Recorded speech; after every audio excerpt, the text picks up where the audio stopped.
Good morning. Good morning. How are you? I'm Good. Janice Shearer. I'll let everyone introduce themselves this time. Stephanie Davis. Christopher Clapp. Mary Wilson, Community Preservation Fund Program Manager for the town of Southampton. And I'm Gary Gillespie. I'm Superintendent of Public Works for Southampton Village. Thanks for coming. This is our Water Quality Advisory Committee meeting where we're going over these projects one by one and taping them for CTV so that we can put them on our website and everyone have the benefit of this type of dialogue. So Okay. thanks for coming, and it's all you. So you can present, what the project is all about. And Okay, as I've mentioned, I've worked with our grant coordinator, Jen Messiano, who put the application forward for us. And we continue to look at drainage projects to try to stop stormwater runoff to Lake Agawam. The village has done 6 projects so far. Some we paid for ourselves, some we've used county money, and now we're taking this opportunity to talk to CPF about funds for that as well.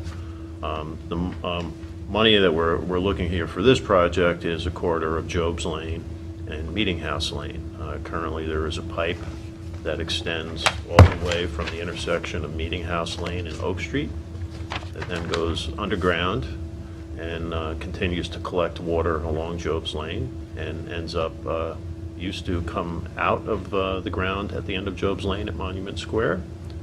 And at one point in the past, a pipe was installed that water would then go into a pipe, go underneath the park, and enter into Lake Agawam, where all our stormwater goes.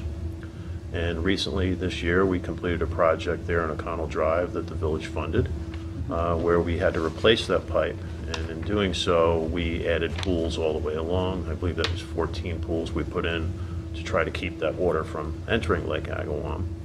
And then our thought to us was this was more of a phase 2. We would like to install pools along Job's Lane. It's roughly 19 pools. I believe it's all in your application.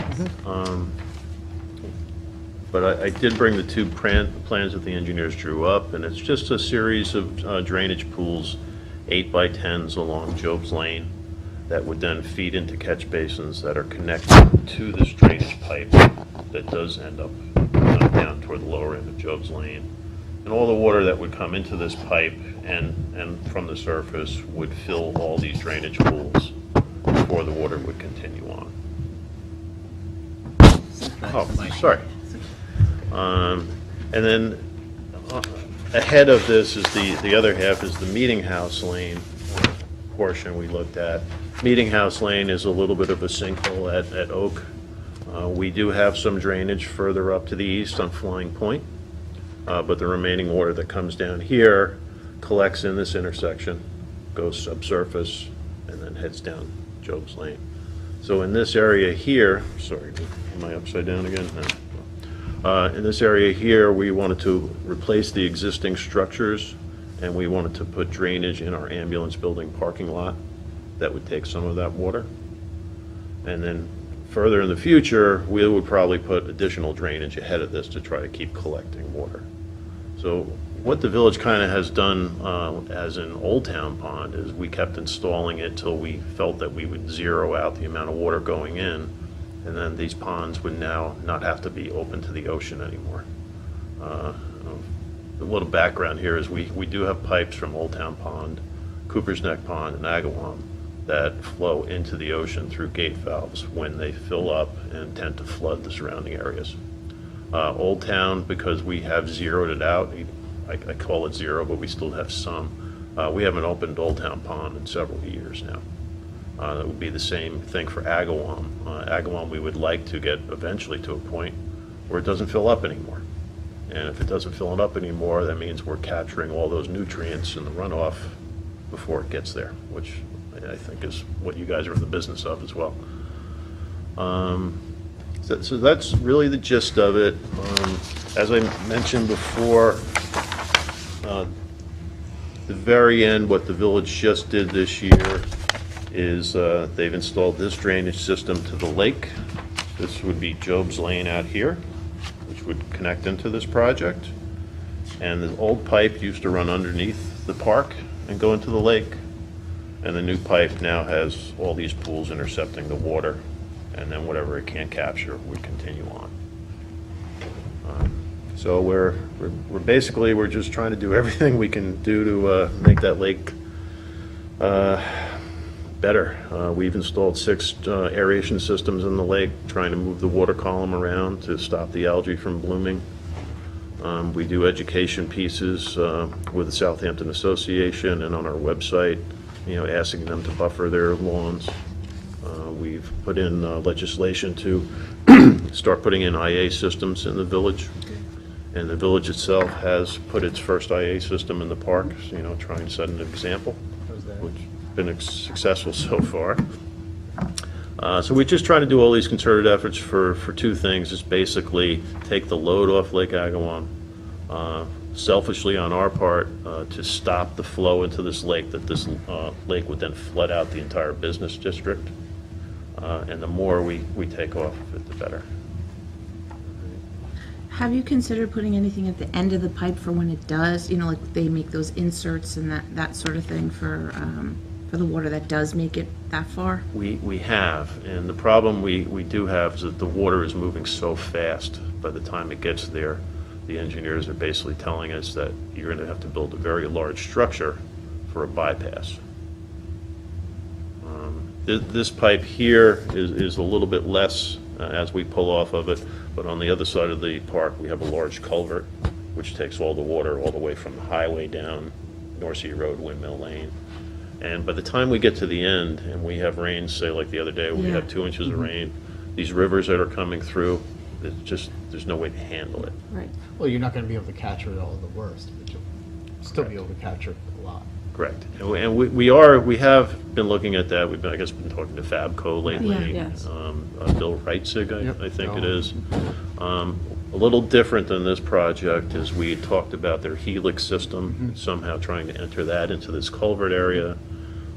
We were hopeful that maybe someday this property across the Wyman, I think CPF might have been interested in that at some point. If the village could work with, trying to put in some chambers there to try to take this end water and make some large chambers there. It's just all talk at this point. Right.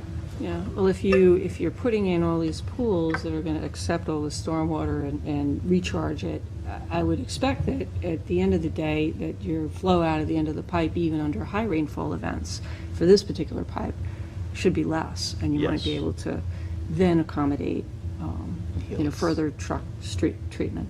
Yes, and we would like to. This is a little difficult at the end of this pipe because there is a playground there with a safety surface on it. So we would have to talk with the town trustees about doing something in the lake area or coming all the way back to this parking lot and putting something here. But the plan here, I believe they said it's about a 46% reduction in stormwater that would be entering. Just, go Okay. ahead. So just kind of continuing on your, just because you've mentioned Bill Reitzig and the Fabco guys, are you sizing the entrance grates? Are they their standard sizes so that if you did want to if you did want to add the pre-treatment grates, We right, have not. for trash or nutrients, or because I know they have all sorts of tiers, and I'm not Right. totally familiar with all of their product line, but I know they have different types of inserts, grate inserts. The grate inserts that Bill had mentioned will fit just the majority of all the typical inlets we have. So because it will all be new stuff, they have inserts that will fit, and they do customize And they as do well. that, yeah. Well, it's like cost-wise, it'd be better to Right. have the standard ones, just in case down the road, that was another, kind of phase 3, if you still saw nutrients or other things making their way through that. I know they have those inserts where you can do that treatment further upstream rather than the Correct. downstream one. And- If that seems unfeasible. Well, we don't know at this, we're just having conversations at this point. Absolutely, and this We've is looked at his exactly what this canister is a systems, and, we're back and forth. We do have one bag system we're trying right now that really just holds the solids, Right. versus our vacuum truck going and cleaning out all the catch basins, because right now we basically have a vacuum truck out 5 days a week in the business district, and we sweep 7 days a week. The vacuum truck, is that a vacuum truck or a Vector? Well, it's a VacCon, Okay. Yep. Right, but it's basically, it does, it's this sucker truck. It removes the solids. Yes, it does. That's the point, yeah. Yep. Okay. And of course, we use it to jet as well, if we get any clogged pipes and things, trying to keep all the systems going. That's actually one of the questions I had. You're adding a lot of structures here. Are you going to be able to manage the required maintenance of these structures with your existing budget and staffing and equipment? Yes. Yeah, we have 14 employees in the highway right now. We basically have 3 employees that we do that take turns on the truck, even though we have one man who we feel is the best at it at this point. So that truck pretty much is out all the time, unless it's down for maintenance. So if it's out all the time now, and you're adding, 14 new structures here and additional structures along Job's Lane, are you going to be able to handle that increased workload? I think we are, because I think we're ahead of the curve of most municipalities. I think we do more than you'll probably see anywhere else on Long Yeah. Island in cleaning. When we talk to engineers, they're really quite surprised how much we do. Okay. So in addition to that is the street sweeping we do to try to keep those solids off the streets. Good. Lake Agawam is a big part of the village for us, so anything we can do, and there's a lot beyond our control, but anything we can do for stuff leading to it, we're trying to. I got a little cheat sheet from Jen. Was there any other points she wanted me to make to you? That the algae blooms are still ongoing. I guess we gave you the load. I talked to you about that. Are you currently doing sort of monitoring of Agawam, or is someone doing that for the village or the trustees in terms of nutrients and things like that? Yes, the Stony Brook still continues to do that for us. Okay. They still monitor. I don't believe you use them as well, or? Sometimes, depending on what the project is. Yeah, that's an ongoing thing, and I believe they use their internship program with their college students to Oh, good. to monitor. So yes, that. So this that will is be still- sort of, you'll be able to monitor the difference in the Yes. woods. Yes. So Gary, you may or may, this is really, really late in the, because you've already done those 14 other pools going down O'Connell there. But, if you've seen, and I'm sure you have, the rain garden / feeder that they did in the village of East Hampton. I didn't see it, no. I haven't seen it since so they did it this past winter, where Okay. they vegetated, they dug a meandering path for the storm water that would have otherwise gone directly into Duck Pond. Okay. And they engineered, I believe Lombardo Associates, they engineered a kind of a swale, and it actually looks really nice this time of year. They did it in their grass area? In the leading up grass to it? area, so where it comes in off of Montauk Highway, it has that whole long stretch to meander through it, and it's vegetated, and I'm sure he has some sort of engineered sediment underneath to better I would manage it. assume so. I mean, I've seen samples of But, rain gardens, but. It's probably really late in the game to even think about talking about something like that, but I think because you already did all this intercept work.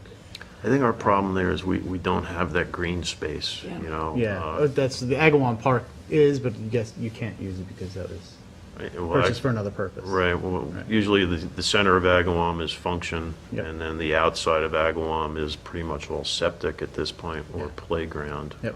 There's not really real estate there that we could do that. I suppose, and if we did redo parking lots and did redo islands, then we could go to that routine of trying to pitch everything Pitch it into into the, these rain gardens. Yep. Unfortunately, with this, we just repaved that lot as well. Like I said, it's far too late in the game for this conversation, but it's just, it struck me as something that seemed to have worked in that space Okay. because they had the space. I do like the idea. I've gone to a lot of NICOM trainings on them, and Yeah. you certainly see them talk quite often about them, and, I wish we did have more room for that. Well, as you're doing things in the village and you come across something like that, where some space that makes sense to try one out, that's what, this Yep. funding would help. Okay. accomplish Okay. as Yeah, well. we have had conversations in the West Main Street parking lot, when the day comes that we would redo that. Yeah. That would be a That would be- good spot, because that's a hill that contributes as well. Great. But, anyway. A quick question about your schedule. According to the application, you're looking to have the final design complete this October. Are you still on track for that? Yes, we certainly could do that. The fortunate thing for us is we do have a requirements contract that covers all drainage items. Oh, good. So we wouldn't have to go to a bidding process. Excellent. The only thing for us would be the timing that we get it done. Could we put a final asphalt over everything when we're done? That might carry into the spring. But certainly all the drainage work and the patch work, that could be done this fall. Yeah, Yeah, shovel ready, as it were. good. Great. Any other questions? Any other comments for us? No, I don't believe so, you know. Okay. We really appreciate your time coming here to talk to us, and No, thank you for the opportunity. You know, we just continue to try to keep drying that lake out and keeping all the bad stuff out. I think So, everyone yep. would agree with that. Especially the other day, everyone was, I'm sure, That was tough. That flooding was your tough. office with phone calls, perhaps. We actually, Lake Agawam, the 2 inches of rainfall, Lake Agawam rose 4 inches in 6 hours. Wow. Yeah. Yeah, and it's been worse than that, but not in a long time. Wow. What's your schedule for doing the last segment of this, the Meeting House Lane and Oak Street area? Well, I would tend to think that that would be the first piece we would do. You know, That's not on, you mentioned that you may add more pools. that would probably be next year at this point. Well, we have our budget where we do about $50,000 in drainage per year. That's about all I get. So probably next year, after that, if we would go into there and we would be putting up, we'd probably be doing 2 more systems, catch basin with 2 overflow pools each. okay, so the design that was presented in here for drainage areas A and B, you're not planning on doing this right now? Or are you? This area here, Yeah, or is that all this is part of the the current project? project we're looking at. Okay, so this is moving forward now, too? Okay, so there was, I think, confusion on that. Yes, We there were a was little confusion confused on in the this. So I got the application. sense that this was, like Phase 3. Okay, You started with the parking lot, and then you're doing Job's, and That's then you'll be covered in doing this this. budget, right? This Yes, segment, it- okay. in what they're asking, yes. Okay. And what the village is asking. Okay, Yeah, we would do this all at once. I would tend to think that this work could be done first, whereas Job's Lane being so busy for us, that would be looking in October, at the earliest we could get in there. all right, so then after those 2 segments are completed, that's when you're talking about perhaps coming back here and adding the pools like you're doing along Job's? Yes. And that would be a separate project down the road? That would be on our own at this point, and that would be further to the east of that intersection Okay. of that. Where am I going here? So it would be further up towards Little Plains Road. Okay, so further over here, Correct. Pine Street and beyond? Correct. Okay. All right. But as long as you're all covered now for that component in the budget, we're good. Yeah, Yeah, okay. no, that should be in the application. Yep. Thank Okay, you we so good? much. Okay. Thank Gary. All right, would you like these for any reason? or- Sure, why not? Yeah. We always File like big them. plans for our files. All right, thank you very again. much. Have a great day. appreciated. Thank you.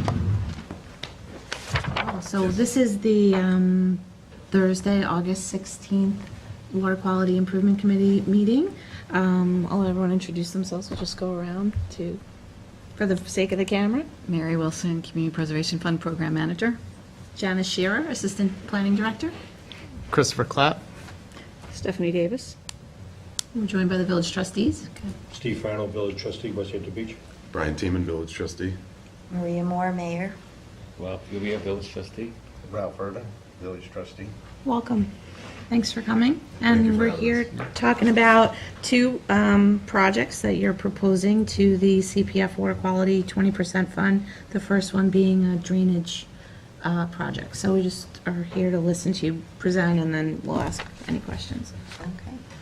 Well, thank you for taking the time to listen to us today, and we appreciate that. We have this fantastic project, long overdue for our Main Street, and you know, it started out with us thinking we were just going to pave the road because it had been about 20 years. And our DPW superintendent said, you better look underneath and see what's going on under there. So we did. We hired a company that sent a little camera down. It was like a robot with a camera, and they filmed what was in the storm drains under the road. And we found that they probably were installed in the 30s. They were 2-foot length clay pipes. Every seam is being invaded by tree roots. They're cracking and crumbling. And they said, you better get that, you know, replaced within the next 5 years or you're going to see some real trouble. There's also a, let me orient myself, this Looking for 103 Main. the big pipe Yeah. crossing. That's, Yeah, we Oh, right here it is. So the drains go the entire length of the main street and then go down an alleyway here at 103 Main and then out to the canal. And the water, the stormwater comes all the way from Montauk Highway and filters down and pretty much all goes through these pipes. So they're critical infrastructure to the village.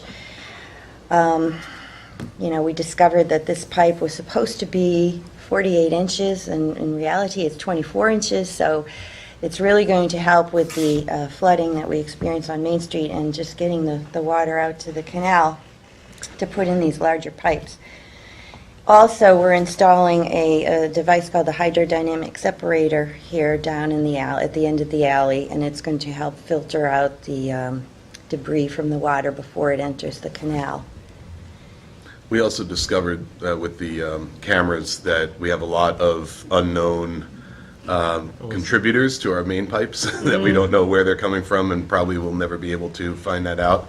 We don't know if any or all of them are active, but it's a big mystery and all a compilation of almost probably close to 100 years now from the early 1900s or 1930s of people doing their own thing and kind of, you know, it's Like tapping into the. literally Yes. shops. I'm not understanding what. Yes, Yeah, Illicit hookups would be. yes. A lot of them are roof runoff, Oh, Some are okay. roof runoff, some are not roof but runoffs. some Yeah. aren't. yeah. I mean, we And- found one that came in from one building more or less, but all their roof runoff was not going, it was just leader pipes, so it's something else, or was something else, we don't know. And so, you know, We even want to with that, stop all that stuff. Yeah. you get bird, you know, excrement from the roofs that's going to be washing down, and it's not just rainwater. So we've eliminated all of those connections. This will just be straight run of pipe, and Also, Yeah. part of the conduit existing goes under a building. So we're going to have to This one. reroute that. So it goes Right. down the alleyway and underneath the street and underneath the alleyway. And you So- have an easement there, or that's village that's, property now? we have the easement, Yeah. and the you know, and the good thing about it is not only are we going to get it out from under the building, but it's not going to curve now. It'll be a straight chute, so it'll help. I mean, we had tremendous flooding last week on Main Street. It just can't accommodate all the rain. But Yeah, now and- it will with the additional installation of drains and, You know, this is kind of an all-encompassing project in that, you know, we are addressing through the separator, getting better quality water going out into the bay, containing water here, but then, you know, even the elimination or reduction of the flooding also helps in terms of, you know, our connection hydraulically to the bay is right there in terms of existing septic that hopefully will be eliminated with our sewer system, but existing septic that then goes underwater as well. So flooding here has these other tangential effects that really exponentially increases the problem when we are flooding there in terms of what's going into the water from Main Street in terms of actual physical debris and garbage and contaminants and things like that. So it's really important for us to get this clean and done the right way from the start. Yeah. I think we're gonna ask the same question. Yes. Well, let me try and ask that. So you mentioned flooding. As you know, I'm a resident of your village, and so I've seen this flood on several different types of storms, and that may unfortunately continue to be more common. Is there a flood? Is there a flap or a gate, a one-way gate on the pipe somewhere to prevent the backup? Coming back. Prevent the floodwater from coming back up through the drainage lines? It's a great question, and if it's not, which I think it is, but I think that's part of the hydrodynamic. The hydrodynamic separator. Separator. Will be It's right gonna at the yeah. mouth of the canal, or shortly before the mouth of Do the you, canal. one-way And now. so that You have will your, prevent area code separating there? catastrophic. Aerial or the design drawing? This area here. Okay, yes. right, but Drainage outflows, existing So- drainage and So- proposed, separator location. Yes, yeah, because the separator will be Right, in right, that the- area. Right. Yeah, so but not there- all separators they're not specifically designed as backflow preventers. So, and that's not the purpose of this fund, Yeah. is not to prevent But you're flooding. just making, you I'm want just, if you're going to spend the money, and Mm-hmm. it's like one little Yeah. extra part you could ask for, then, Yeah, that's not, Confirm in a I minute. can confirm, I'm pretty sure that it was put in it, but I'm not exactly on. right, you know more about the hydrodynamic separators than I do. So. Yeah, it's, you need to make sure that it's included, because it's not necessarily included.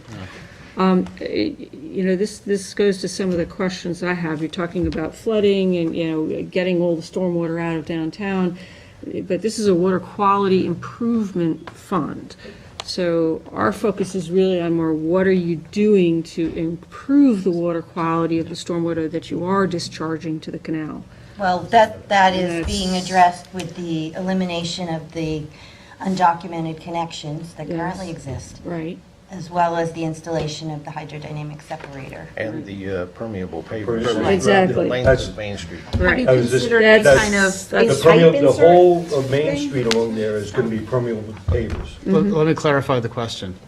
The permeable pavers will take a lot of the load off of the pipe and the end point. The hydrodynamic separator is designed specifically to settle out solids and float up floatables. It does not reduce pathogen or nutrient loads, which are the two TMDLs you have from Moneybog Bay. So I think to just explicitly state the question, what else have you or the engineers considered to add to the system that would address those two problems, which are our two biggest concerns? Sort of like end of pipe treatment is what we're hoping to see. Rattle them off to us. If you know Yeah, them, so- tell Well, I us don't think what that would, you tell can- us what would improve the water Yeah, quality. you can't minimize the impact of the hydrodynamic separator just because it doesn't purify the I'm not, nitrogen. no, it's a fantastic piece of engineering. I'm not discounting that. I'm just clarifying that the question of concern for the group, and you guys can follow up on me, is that, and you, like I said, I defer to you on some of these engineering components, but there are probably other things you could ask to be added that will get you that last little bit, which will improve water We quality. would love to use them. What are they? So there they make, and there's different companies that make this, they make inserts to put at the end of the pipe that kind of filters the water So that before it goes into requires the canal. regular maintenance, I'm assuming, yes. right? So after it's, But we're saying maybe that could be a component. After that the you water's would consider clarified. adding. Like the Fabco. Yeah. Like a Some kind of helix. insert. Yes. yes.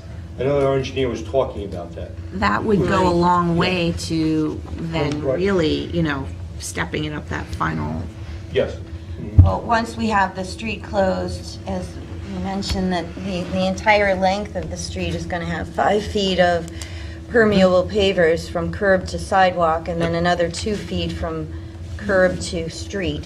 Yeah. And that's going to have a gonna great take- filtering yep. effect. Absolutely. So everything will- Right, that will be good. Yeah, I mean, it'll We're help trying with to flooding, eliminate but as in much terms, as we could, you can't do 100%. Right. it'll help with flooding, but it also does help with the quality of what's being put back into the ground. Right, if because it's this is, going the through there ground is instead of going to outflow. filter Right, the it's an extra water. step. But you're right. to add something to the. End of to it. the- to the Yeah, end if of it, you're yeah. amenable to adding Yes, that, we oh, would that's- say that's a oh, no, Or fundable. your drop inlets. Oh, we're improvement willing that to is do whatever it takes to get it over the Yeah, hump. that's what I was Addition. just going to ask. In addition to on the outflow, where we collect too, there are other, There are Yes. devices you can use in your drop inlets as well. in the drop. Okay. To help with water quality improvements beyond what your hydrodynamic separator And is that going to would do. prolong the life and maintenance schedule between required maintenance for your hydrodynamic separator, because you're taking Right. that load off of, Taking a lot of the load off before it gets. before it even gets in the pipe. Right, And especially larger debris, Yeah. I'm assuming, yeah, on the Well, they have even drops. And then- pathogen Right. filters for those as well. right, as well as, floatable, oils and things like that. Yeah. But just things to think about. I think, Yeah, I think like I we said, should the add it permeable that. pavement, I think is a really big advantage. Each of for- the for- traffic circles yeah. are also permeable pavement. For that takes a huge amount of load off your typical rain event. Yes. Right. And getting the water into the ground where it falls is the best you guys could do. And I think that those aspects of the project are really good. But that's just not for the flooding, that, Right. Oh, no, that's Purify the real water. water quality Yeah. improvement. Which is what, what we're all about, is the water quality improvement. Flooding is great to address too, but we're about the water quality improvement. So we do the filters, add the filters to it. All right, I'm just looking to see, you've got some drop inlets here, not a lot. Overs. I believe that part of the CPF, this law specifically references stormwater projects. Oh, absolutely, absolutely references stormwater projects, but in terms of improving stormwater quality before it's discharged to the surface water body. Not for just flooding issues, but primarily for water quality improvement. And, your hydrodynamic separator is a great step in that direction too.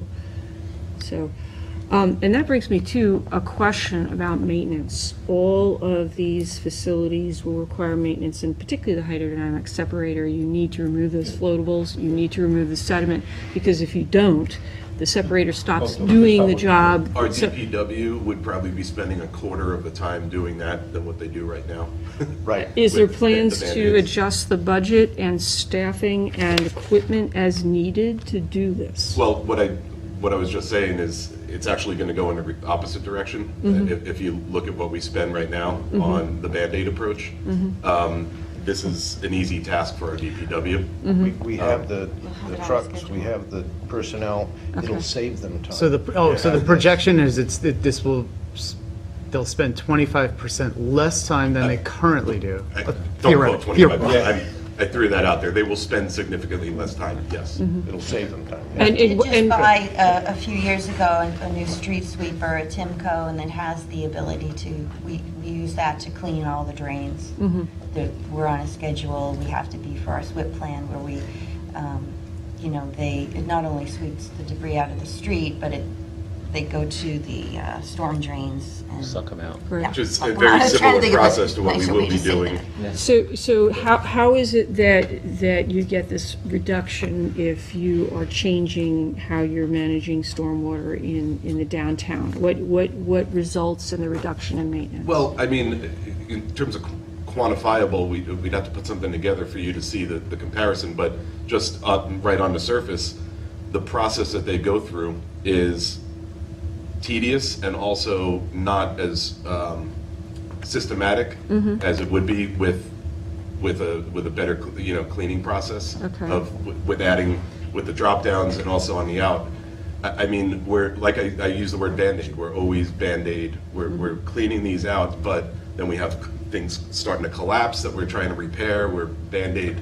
Okay. If we have something systematic, they could just go. They're in the process already. They could go, but much more efficiently Okay. and clean. So this. are there going to be fewer drop inlets then with the new system, or? I think the best way to explain it is that the current system is from the 1930s. And over that period of time, there have been several unknown repairs done that reduce the size of the pipe, especially at the canal and the culverts. So those have become choke points now. And it backs up and clogs everything from the choke points. those choke points will be eliminated with the new system, and it'll be easier to clean. So they don't have to maintain and fix the choke point areas? Yes. That's Right. the point. Yes. That's where the, Lots of band-aid. and a lot of it going is on. not easily accessible. Yeah, You spend more time trying to access it yeah. than Yeah, the actual I just work. wanted to get an understanding Yes. of what the difference is going to be, because typically when you add structures like this, particularly the hydrodynamic separator, it creates more of a maintenance requirement than just a typical drop inlet does. Yeah, there's Right. all that tangential stuff that adds time and an issue for our people, like Ralph said, with choke points and things like that, that are not even necessarily seen. So even if it's the same quantity of points that we need to clean, filters and things like that, we're doing that now, plus addressing all these other things that happen because of all the failures in the system, choke points, and it's It it's requires always a more battle maintenance with them. because of the choke points, basically. It requires more maintenance. Do you know if this changes any, your permit, MS4 permit requirements or reporting requirements under your, nothing like that? No. Not that, we're aware of, because that was part of what we had to respond to during the engineering process. Okay.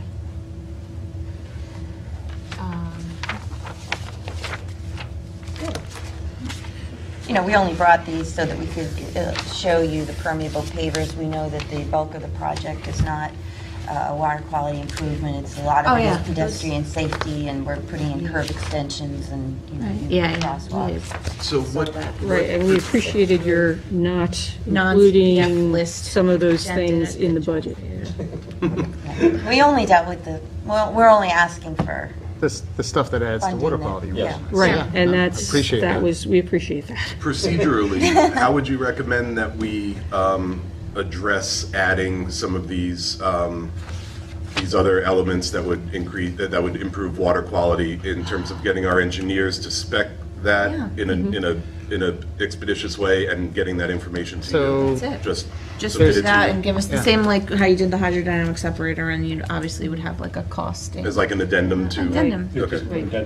An addendum You would can be just say, fine. as per your suggestion, here's this additional, and this is what it will cost. Great. Add that in. I would love to do that. Right. Yeah.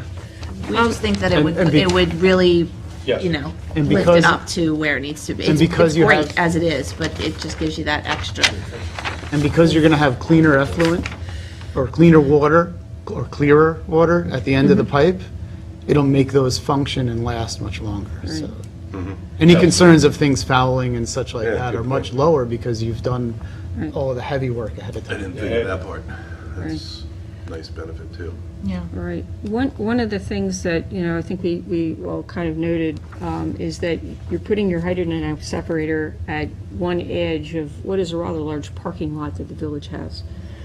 There could be room out there for further end of pipe improvements, maybe not this round, but down the line, if you wanted to consider utilizing part of that parking lot for additional improvements in water quality before the final discharge to Monty Bog. We've talked about having a PRB installed there, but we haven't gotten to that yet. Right. And we probably need to cross-reference that with this sewer plan, because that's where a lot of the activity is going to be going on for a pipe, so we would have to, it's the same engineers for both Right. projects. so Yes. we can Right, and you've got maybe- other drainage back there and other things going on, I'm sure. Yeah, Yes. but you're right, we have a big parking lot to work with, so. Right, yeah, so I'm just thinking down the line, if you wanted to accomplish further water quality improvements from the end of your pipe now, that could be an opportunity. And to that end, it makes sense that you're adding that connection pipe in this project, obviously, since you're ripping it all up. Yeah. Oh, now. right, that's the other, That's the other one part. other little piece. And Yes. that is also in that, where, can you point out where that is, the connection pipe? Yeah, I'm upside down, it's over. Yeah, Yeah, Across Yes. here. Monty Bog to Sunset. So we'll be laying that in when the street's open, so we don't have to go back That's right, there. because the lateral runs behind the buildings. The laterals run behind the building. That's why we get some people that say, why are you going to rip up Main Street and then do the sewer system? We're like, well, because none of it is under Main Street. Yeah, Yeah.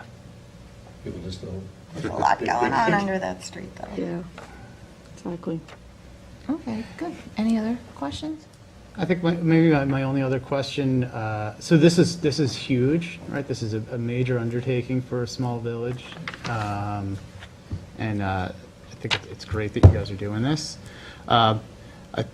Knowing the state of Moneybog and Quantuck Bays, I think this committee would love to see plans for some of the other pipes that drain directly to Bay as well within the village.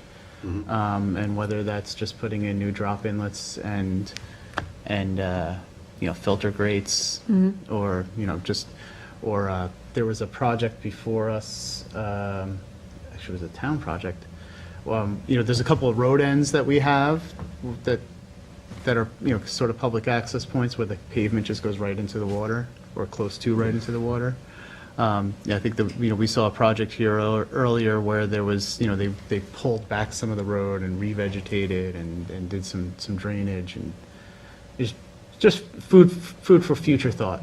Well, we are. As you recover from the pain of these two big projects. We have received a grant to go forward with an LWRP, and that is something that we're going to hire. We're going to send out the RFPs and hire someone to come in and help us put together a plan to address things just like that. Somebody who can help us take a comprehensive look at. Would that be the right avenue, Chris? Sure. Yeah, to do and a comprehensive then you're look at- going to get projects that arise from that. Yeah. So within that, I'm sure we'll get the recommendation for the PRB at the canal and, these other items that you're mentioning. So we are looking forward to putting that together. Great. We do also have, currently, it was just installed by Merchants Bay Project, a water monitoring station right at the marina, Good. near to where they established a FLEPSI out in the channel. So that is on their website, and the data is constantly there. Excuse me.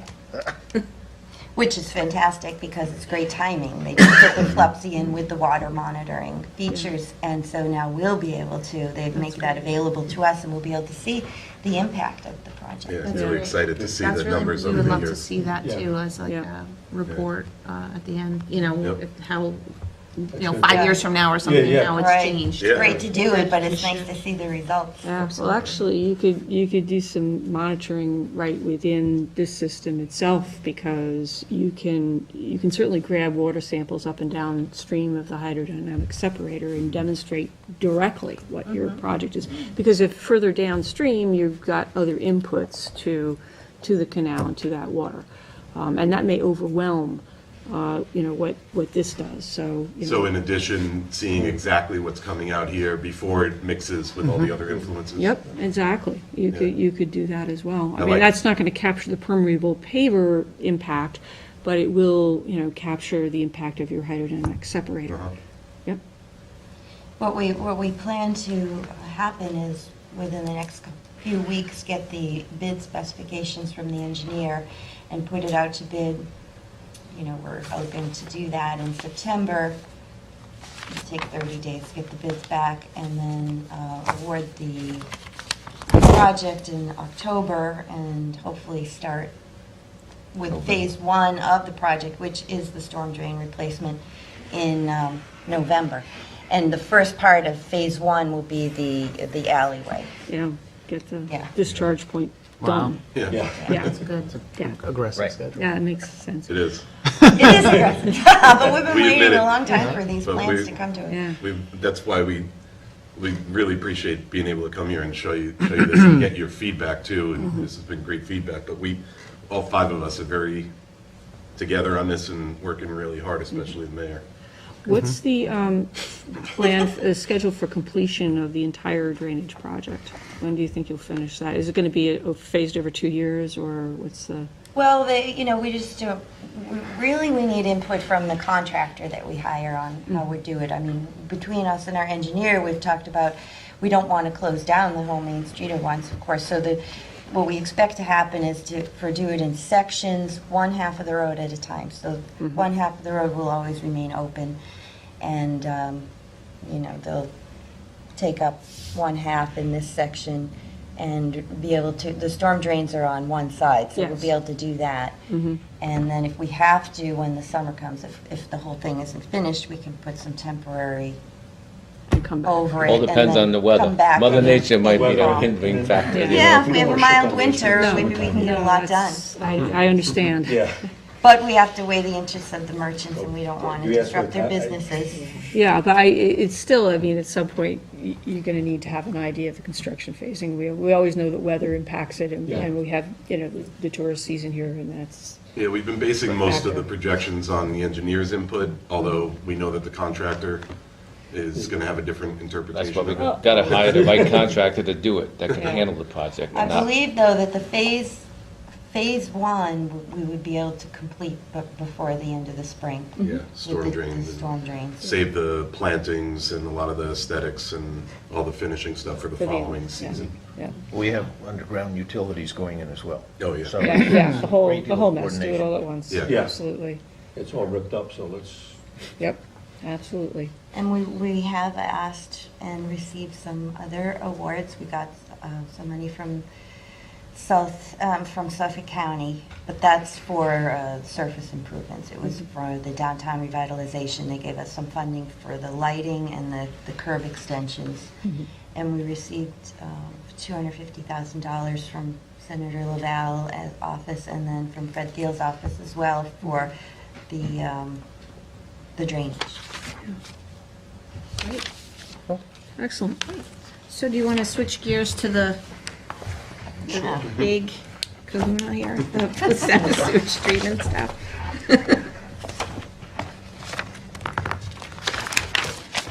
Great, well, thank you, and thanks for taking our suggestions on that, because yes. That's great input.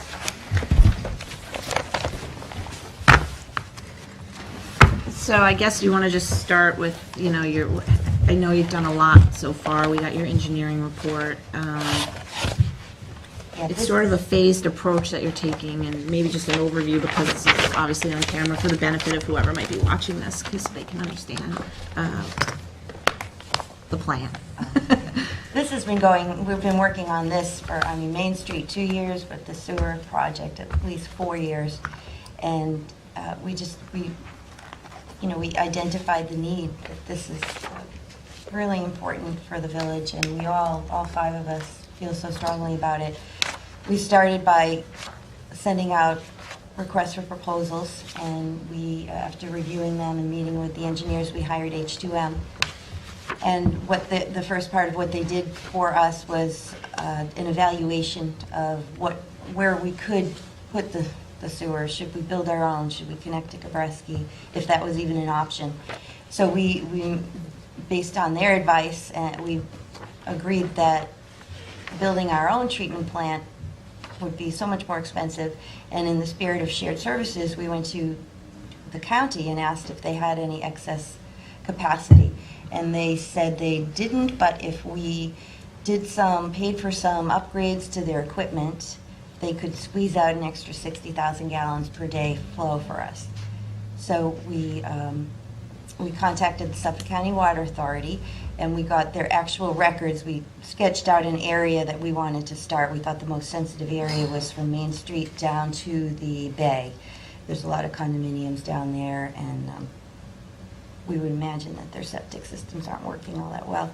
So we got the records from them, and in the area that we've scoped out, it's 60,000 gallons per day of flow.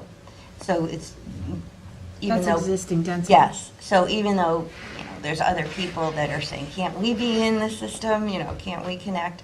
We just don't have that ability right now because it's limited as to what the county can give us, provide for us. And so we went through the process with the Suffolk County Sewer Agency, and we got their approval, and we have that authorization now to connect for the 60,000 gallons, and we're in the process of working through a connection agreement. And the savings is about $7 million to do that versus building our own plant. So then the engineers, what we're doing is to create this map and plan which set forth where the collection system would go, and what would it cost, and how much would it cost every homeowner in different scenarios of what the cost would be if we got grants, if we didn't, if we charged 100%, or we split it 30% to the residents that aren't in the system and 70% to those that are connected. And at the same time, we hired Professor Gobler to do an analysis of the impact of the sewers in that area. And so his report was submitted to you, and on the first page there's the reference that it would eliminate 5,000 pounds of nitrogen annually from the bay, and that's a 24% reduction. So we think it's really the most efficient way to address the problem. We're also, simultaneously, we're working on legislation to require, as the town did, residents to connect to the advanced innovative septic systems. Because almost all of the village is a sensitive area. It's like high priority and medium priority. Sure. And so we received the map and plan, and we have that. We've had public hearings along the way. It's completely transparent to the public. And the next step was to hire the engineering firm, to create an engineering design report, which we have, and that was also submitted. And that's the technical document. It's not the drawings like that, like you saw, but it's the specifics about, That's the map and plan, pretty much, right? That's the detailed. The detailed Engineering design report, of the infrastructure connections and elevations Yeah. and. So we did we got the map and plan, Dr. Glover's report, and then the engineering design report. And now we're looking to see what kind of grant money is available. We submitted the grant application to New York State for the WQIP, and we plan to submit one on or before September 7th for the WIAA to the state. And at that point, when we know how much funding we'll receive, we'd like to move forward with the next plan, which is the design, the actual drawings for the design. And that will take, with the surveying and the soil borings and the design, will take about 1 year. So by December of 2018, we should be ready to put it out to bid. 2019. Yeah. And how, What did I say, 18? Again, That would be pretty quick. We would like to be that quick. But so, yeah, by the end of next year, we should have everything in order and go out to bid. And then we'll select the contractor and do the project. When we were working with the engineers in the beginning, we did explore every other possibility as well, even before deciding whether we build our own or use treatment plant up at Gabreski, was looking into everything, any other piece of property closer downtown, using the country club as a place to put our Reuse. to irrigate there, because that's being done in it's being done in Indian Island and is very successful. So we looked at every possibility, and this is what really shook out to be the most logical and cost effective. So the due diligence was really done there. Yeah, we went toward the treatment plant in Patchogue to see what that was like, how it all worked. So- Plus, our engineers have worked the H2M engineers have worked very closely with Suffolk County DPW and their requirements, because once this is completed, it's going to be turned over to Suffolk County for operations and maintenance. Yep. And therefore will become their responsibility at that time. So our engineers are working closely with Suffolk County's. And they did design the plant at Gabreski, H2M, so they're so familiar with it, and then it would Right. made it an easy segue into what's required to upgrade that facility now to bring it up to, higher effluent standards. Now, not only are we getting the treatment, but the plant at Gabreski that's doing whatever they're doing is being modified and more effectively and more efficient. I was just going to ask, so the buildings on Main Street, they'll be able to, it's just exactly what's there, or they'll be able to at least grow to whatever the zoning allows for? That's the key. under the Current zoning, Oh, yeah. okay, yeah, good. Yeah. I would There's a say little that. bit of growth involved in it. But that's under the current zoning, it's not current zoning, additional growth, new Absolutely. type of, okay. Yep. Not a lot. There may be, when we initially established the flow, it was based on Suffolk County water usage, which includes irrigation. And So- swimming pools. So the actual treatment gallons that we'll be using probably will come out less. So we can allow for a little bit of improvement to within existing zones. We're talking about Not unused much. apartments Right, of right. stores. Well, that's what I was Right. gonna say, it would be, Yeah, I have a question about that flow rate. You're basing, the flow rate is based on Suffolk County Water Authority summer use rates from 2014 and 2015, Yes. several years ago. Well, that's Two- what we started this. Yeah, I realize that, I realize that, but, yeah, so there's, I have questions in both directions. Is there any capacity in this sizing of the upgrading of the sewage treatment plant? Is there any capacity there, or in the piping that you're designing, in case your peak summer flows are more than 60,000 gallons a day now from the buildings that will be hooked up to this? That's question number one. Question number two is, we know that we have seasonal occupancy here. We have seasonal occupancy both residential and in the restaurants and also in the stores, which usually leads to sort of cyclic flow to a sewage treatment plant throughout the year. That's usually not very good for sewage treatment plant operations. They like a constant flow. So is the redesign and changing of the sewage treatment plant going to accommodate seasonal changes in flow? That is something we've talked about with the engineers, both at ours and the county. They required us to come up with very detailed explanation and designs, and even, down to which equipment would be replaced and upgraded to accommodate that. For your first question, again, it's not fully quantitative because we haven't done the detailed work in 17 and 18. But just in an analysis of what's gone on Main Street from 14 until now, is generally similar usage in terms of who exists there and what's going on, if not a little bit less, because Yeah. we have lost wet uses Yep. as things have come into compliance with pre-existing non-conforming Right. uses. So again, I'm not going to say an exact number, but I would say at the very least, usage flow has stayed the same over those years, from 14 and 15.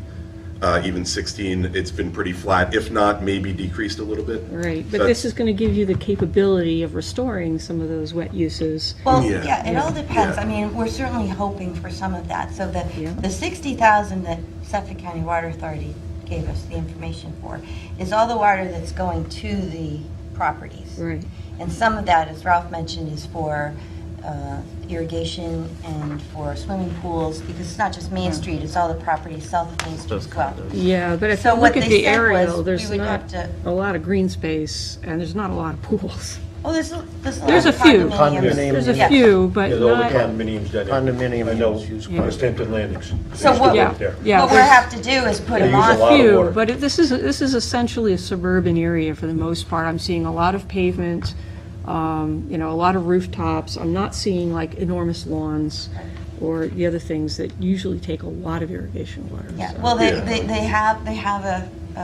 have a monitoring system at Gabreski that will monitor the flow coming back. And they estimate that it would be 50 of the 60,000. That's what they said. So then that 10,000 gallons per day would be available to repurpose some of the properties on Main Street, like maybe the old bank could become a little hotel, or some of the apartments above the stores could be occupied. But it's really just, it's not, It's not development, it's a repurposing of what's already there within the current zoning. Right, I think my concern is that you have a capacity concern, and that, with repurposing, et cetera, that you have enough room in what you're planning to accommodate all of the connections that you anticipate including. Well, we wouldn't be able to redo the repurposing if it turns out that it's not available, because we're gonna have to monitor it for a year before we go ahead and go ahead with anything. Suffolk County has said that the Gabreski plant is underused right now. Oh, They yeah. have an enormous amount of flow, but they have dedicated to Reichler. Some, yeah. So. So there's some between cushion in us Reichler's. And Reichler, whoever finishes first, they don't plan on doing a significant improvement to the plant until the demand hits that spot. And who knows when that's going to happen. And the other thing is to your second question about the variation throughout seasonality with usage, and really the intention of this project, or one of the many intentions, is to see a little bit of a shift with our Main Street of how it's used and how it functions, so that we actually stay within a very close margin of what we actually use right now, but a shift in the types, so that it's more year-round restaurant use and maybe some year-round apartments, get some affordable units down there, as opposed to more of a heavy seasonal flow and then a complete shutdown. So that really is the intention. I know that would benefit the functionality of the treatment. Of the plan, yes, Yeah. absolutely. So Not only that, but I think, with the on-site systems at the residences, that could be a concern. Maybe there's one that doesn't have that problem, but, the bacteria die during the winter when nobody's there. But this plant at Gabreski, I mean, we're not having just a plant just down for us. That plant's running all the time because there's year-round flow going in and out of it. So the bacteria don't die, they go dormant. Okay. But to get to the flow concern again, and then I know I've said this before and others have, to sort of buffer that cyclical nature, you just upstream and not far from where the main is going to run up Route 31 are our schools, where every kid from East Moriches to East Quogue, the day all those summer people leave, all those people show up. And that is not currently in your phase 2 or 3 either. It would be really nice to reach out to your engineers and see if they could reach out to the school district again. You know what we've done? I did reach out to the school because our engineer's working with Springs School, and they just received an award from the state. And so I was encouraging our school to do similarly, to contact the engineer and develop a system on site. I mean, we would like to include everybody in it, but we couldn't, and we thought that the most sensitive area is down closest to the water. Sure. But that's your most high concentration flow. No question. That's extremely high concentration. And they do have the ability on site to treat, right? With the space that they have and the turf for leaching fields and whatnot. Irrigation. Back what you had just said about them being the biggest contributor. We've talked a lot about quality versus quantity, and we know that we have other issues throughout the village, the school, and all our homes that we hope to phase in with advanced systems as we can. But that question of quality versus quantity it involves nitrogen, but it's pathogens and it's travel time. So it's a low-hanging fruit downtown. I mean, to the point where, as graphic as I could be, is that I see the waste that I just flushed at one of the restaurants overflowing and going into the bay if it's not pumped in time. I mean, it's there, like that. We're well aware of it. The pump stations that do you need to get easements for those, or they're on village No, property? those are both on village They're all on property, village property. in our parking lots. Okay. We will have to get some easements for behind, because it's behind the stores. So north and south Yes. of Main Street, behind the stores, we'll have to get some easements. But our attorneys are working on those. A lot of the stores on the south side of the road are about the parking lot, so that wouldn't be a problem. But on the north side, as Ralph mentioned, we'll need some easements, and we already have the list of names, and our attorneys are working through that. So the sewer district itself has actually been established. The village. Yes. That's the biggest hurdle. That's, We It's did. The entire village. That was. I oh, so believe, you spread it out, so you did that other. Well, you know, it's different with towns than villages. In the village law, it says you have to establish the boundary as including the whole village. With service area 1 being what we're talking about. Yeah, so we did That's that back in November, I think, 2016. We established the boundaries of the sewer district. We went through the secret process and adopted the findings, and then we adopted the map and plan. And That's why the 4 phases of the sewer project, and in hindsight, we wish the phases were numbered differently. we didn't, Because we we, have to you know, explain. it was a mistake to say 1, 2, 3, 4, because it's not being dealt with consecutively, because 4 is the residential on-site systems, which Right. were, It's not really- you know, so it's happening concurrently, 1 and 4. Right. 2 and 3, we don't, you know, we're not. So depending on all the various funding sources, that would then influence the end result to the connection fees and user fees for the whole village?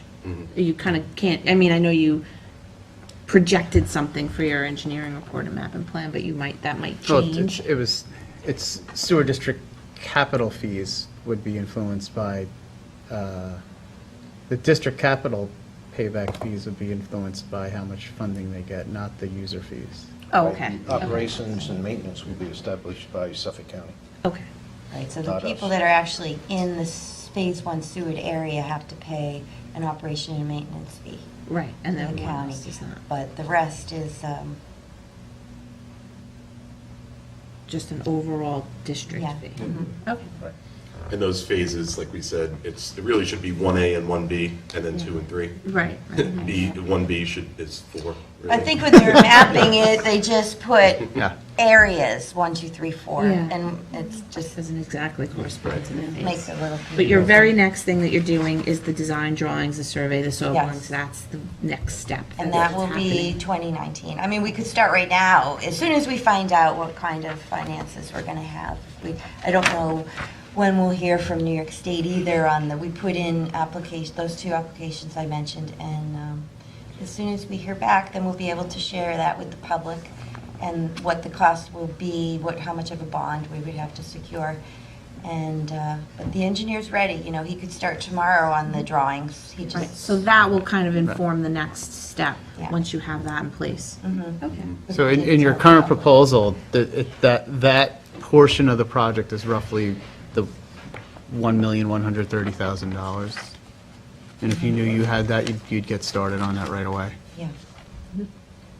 Yep, that's what we would need, because we did, Well you know, said. we told the Yeah. public we weren't gonna just, you know, push forward before we know that we have the money to pay for it. We've spent, so far, we spent, I believe it was $60,000 for the map and plan, another 25 for Dr. Gobler's report, and then I believe 150,000 for the engineering design report. So we paid all of that, and now we would like the money to get the engineering plans done.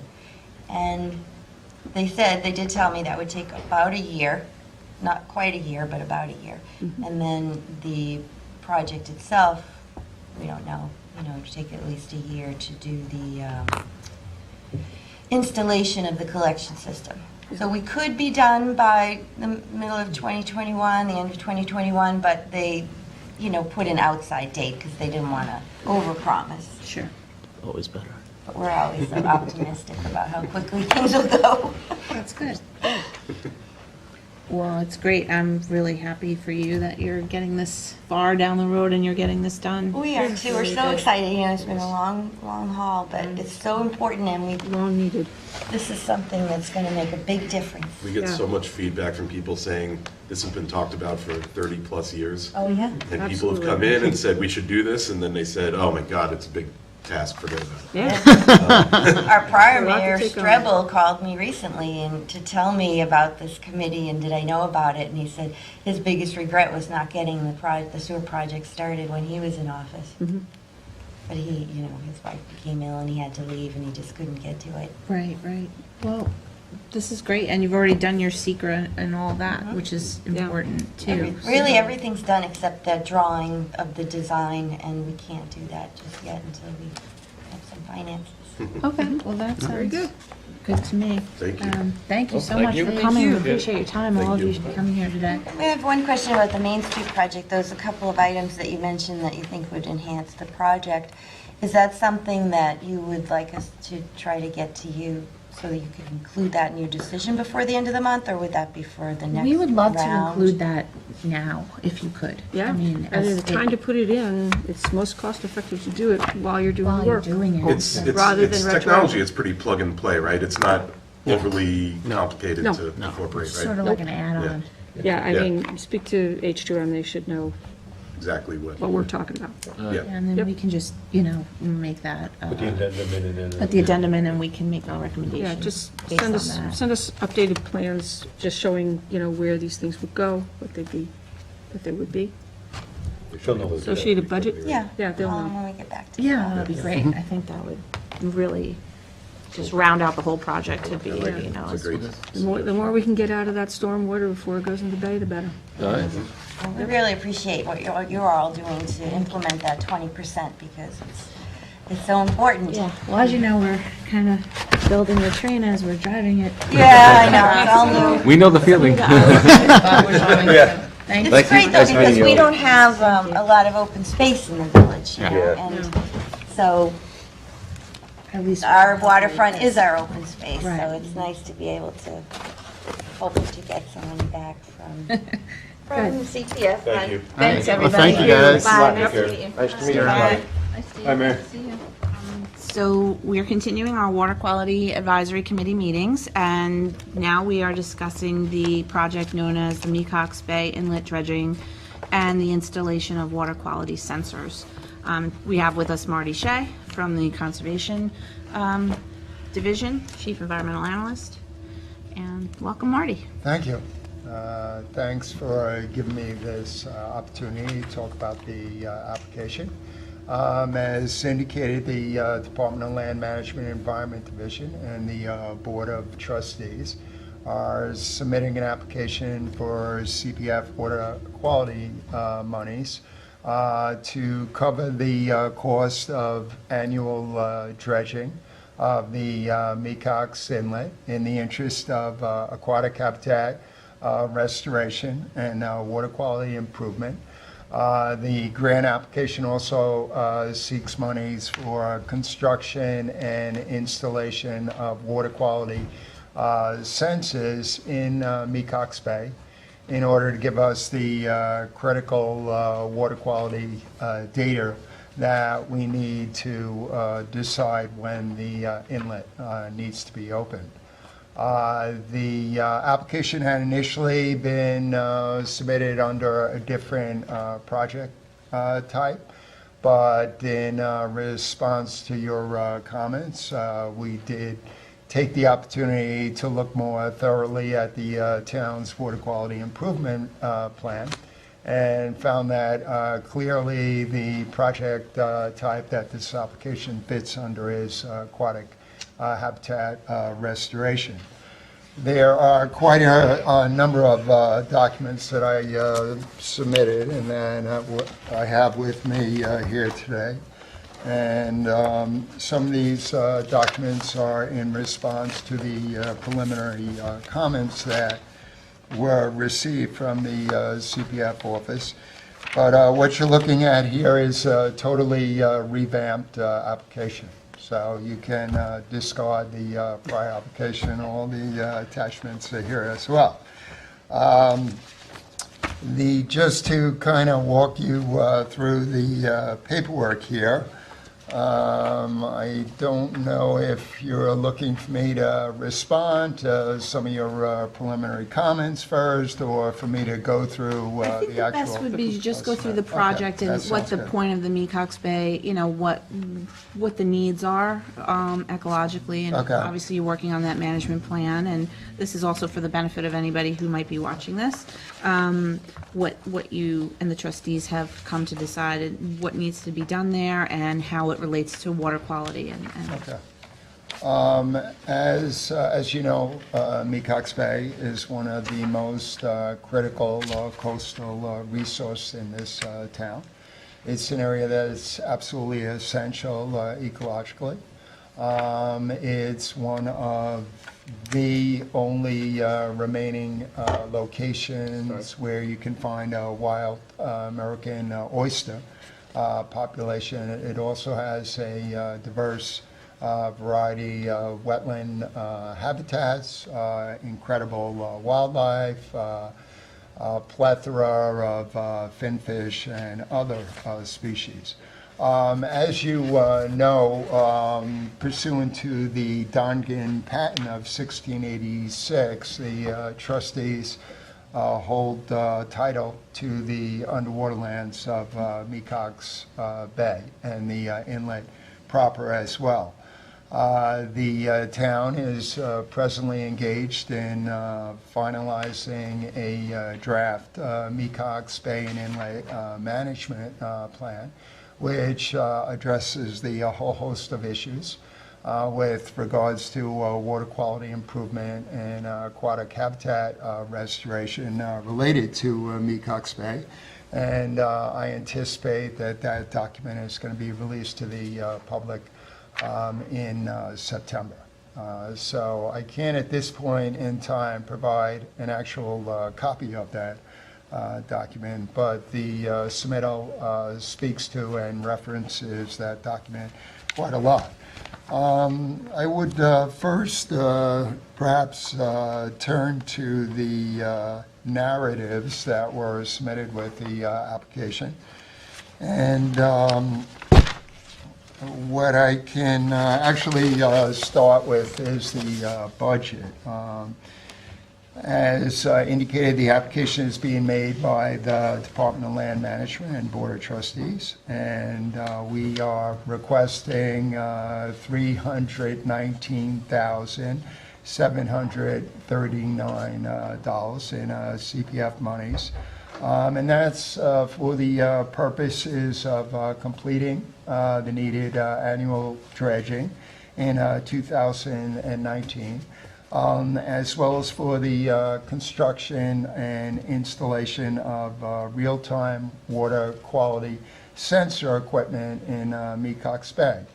That component of the project would be done pursuant to an intergovernmental agreement with the School of Marine and Atmospheric Sciences at Stony Brook. The project also has a 5-year monitoring component, and the project narrative breaks down the cost of each of those components of the project. Now, I actually elected to submit 2 alternative budgets.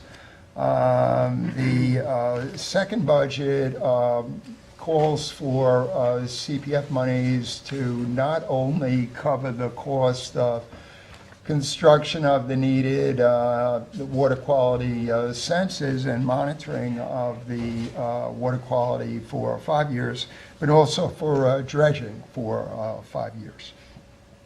So you're going to see alternative budget 1, which again calls for dredging only in 2019, combined with the water quality monitoring for 5 years. And the second budget would call for dredging for 5 years. Mecox Inlet is, as you know, a very dynamic inlet that periodically opens naturally. But in the event that the water quality significantly declines, the trustees contract out in order to open the inlet. The inlet is, on average, the inlet is opened about 6 times a year. I actually, as part of the submittal, you're going to see data going back for quite a number of years, indicating when the openings were done and how long the inlet remained open for each time, whether or not it naturally closed or whether or not we had to take man-made actions in order to close that inlet. In most cases, after the inlet is opened, it closes naturally within, on average, about 9 days. There are exceptions when that inlet can be opened for a much longer period. Typically, we don't need to take any action to close that inlet. Maybe we do once every few years. Currently we do water quality sampling, but the sampling only looks at salinity, temperature, and dissolved oxygen. The sampling is done by the trustees' staff, and the Excel sheet that you have a hard copy of, and which was sent to you digitally, provides the data from the field sampling. We have been in a discussion with SOMAS for some time with regards to the need to have equipment, sensor equipment in the bay that looks at a whole host of water quality parameters. Currently, we're neither staffed nor qualified to look at, for instance, nitrogen inputs. So the intent is to install these water quality sensors that would provide real-time data in terms of a whole host of parameters. And if you look at the narratives,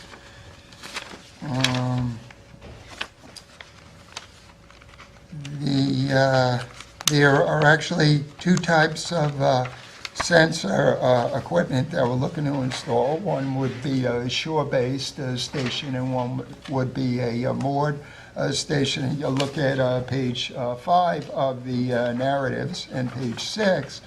It provides a listing of all of the types of data that would be collected.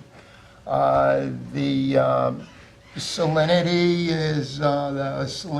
levels are currently monitored very closely as the oyster population requires that salinities be at least 15 parts per thousand or above. So that's one of the many water quality parameters that we have to factor into when the inlet needs to be opened.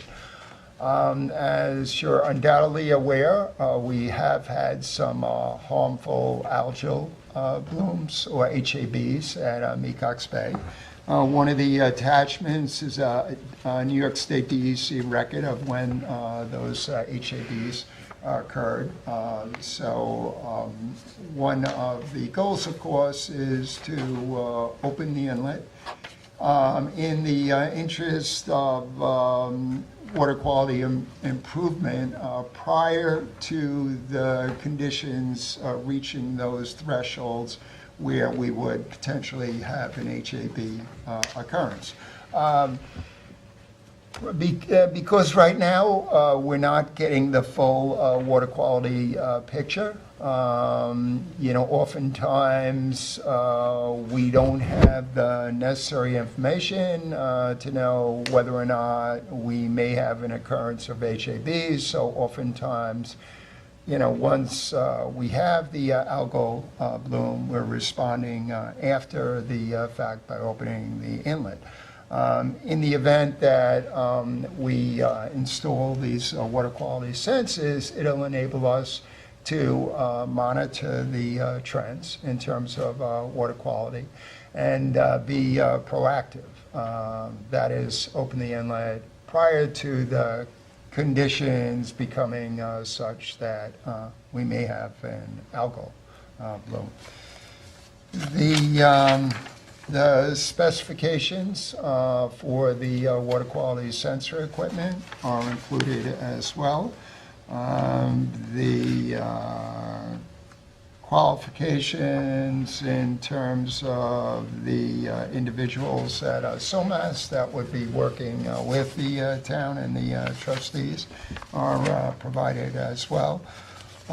Jumping back a bit, I should also indicate that in looking at the water quality improvement plan, some of the reasons why we deemed this project eligible for CPF grant monies is if you look on the first page of the narrative, you can see language that has been quoted and taken from the plan. And it indicates that the plan is seeking to foster pilot projects that improve estuarine hydrodynamics and improve and maintain ecological water quality. They're identified actually as high priority initiatives by the plan. The report also goes on to support actions that develop, test, and evaluate estuarine, wetland, and aquatic habitat restoration and water quality improvement techniques. The plan also indicates that the level of scientific and regional support for the project is important, and that's where SOMAS comes in. And then the plan goes on further to call for inlet widening and enhanced tidal exchange as a favored approach for improving water quality. So, you know, this is a project that certainly is consistent with that language and consistent with those goals in the plan. There is, of course, a lot of additional information that has been provided as part of this submittal. In order to put the budget together, we have attached invoices for dredging as backup. There is a copy of the town's high priority water quality improvement map that shows that Mecox Bay is within the priority area. There is information about HABs. There are existing conditions, photos. There is the field data reports. One of the documents that the application references is a study that was completed by Chris Gobler on behalf of the trustees, and that's attachment number 12. And that study is a critical piece of information here because it looked at the various water quality issues plaguing Mecox Bay in terms of the need to maintain salinity at a certain level, and not only to protect the oyster population, but to protect, enhance, and restore the wide diversity of aquatic habitats and fauna and flora that you have at Mecox Bay. And it also looked at nitrogen inputs as well, and spoke as to how opening of the inlet is key to managing excessive nitrogen levels, and comes out strongly in favor of inlet opening and management as the best way to protect the aquatic habitats and to maintain water quality in the bay. Marty, can I ask you a question? The fact that the inlet closes so rapidly, is that an issue in your study so far? You know, because it's naturally closing within 9 days. How does that factor in terms of keeping it open. It's not a problem. Well, that's why it's absolutely critical that we have a program in place where we're getting continuous water quality data.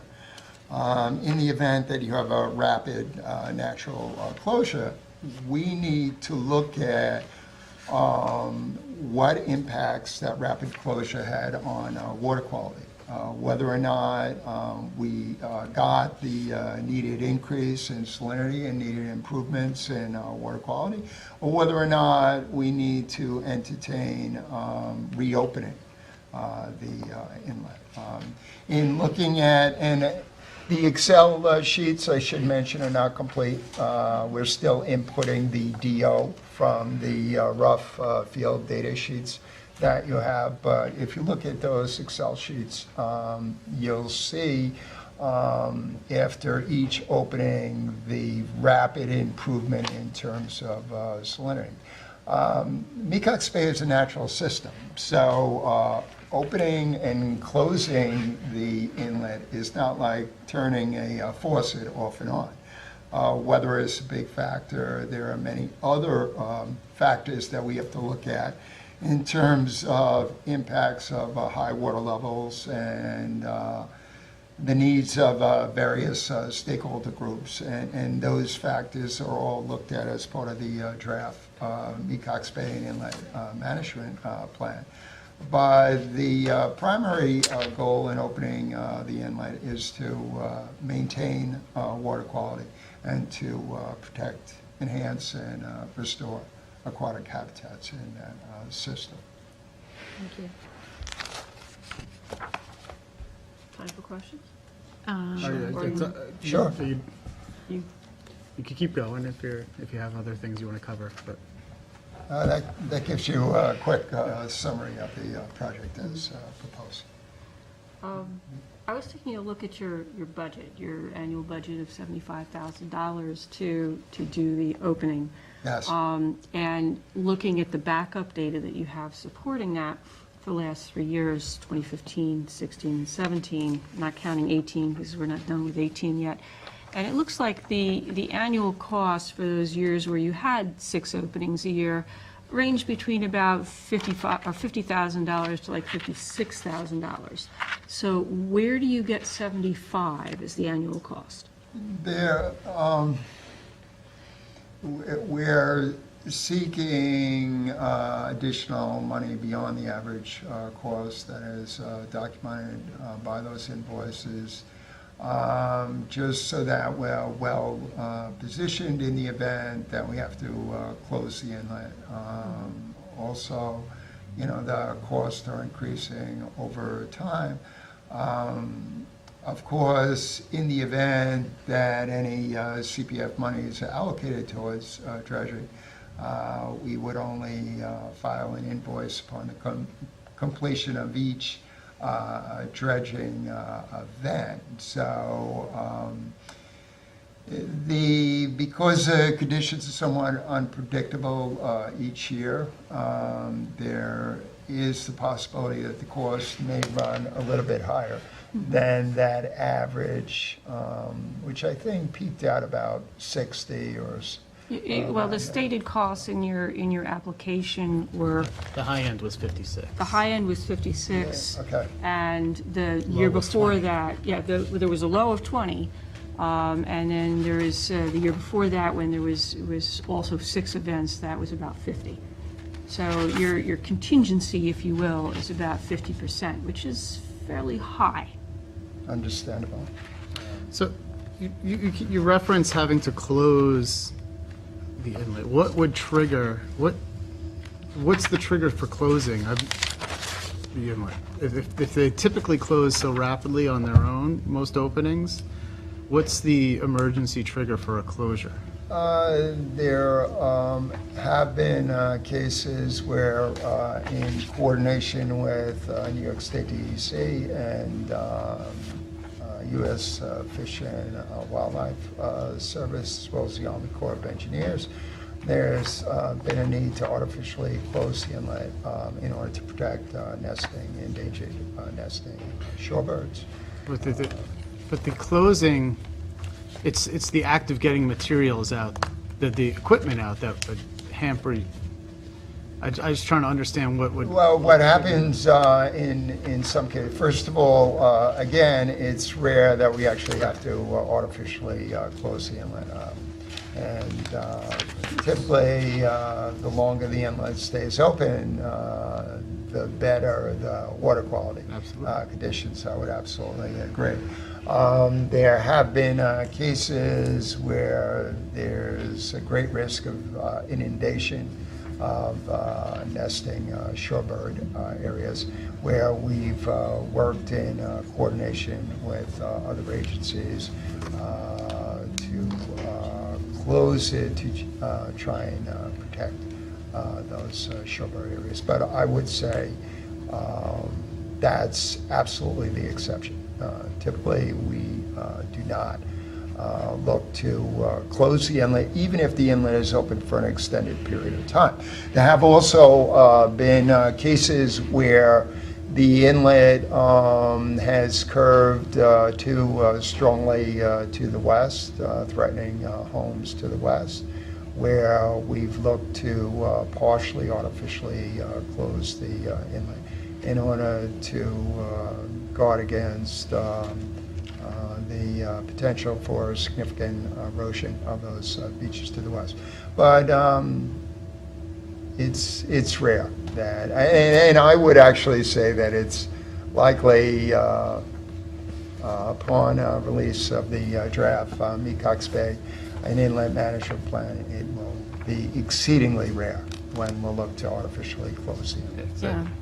Well, your track record over the last 47 years looks like it's closing it about once every 3 years. Yes. You do a man-made Yeah. closure. Yes. So, yeah, not frequent. We did ask, and maybe you want to address that now, since you're talking about the dredging operation itself. Like, so what does happen with the dredge material? The dredge, Tie into the erosion control district at all?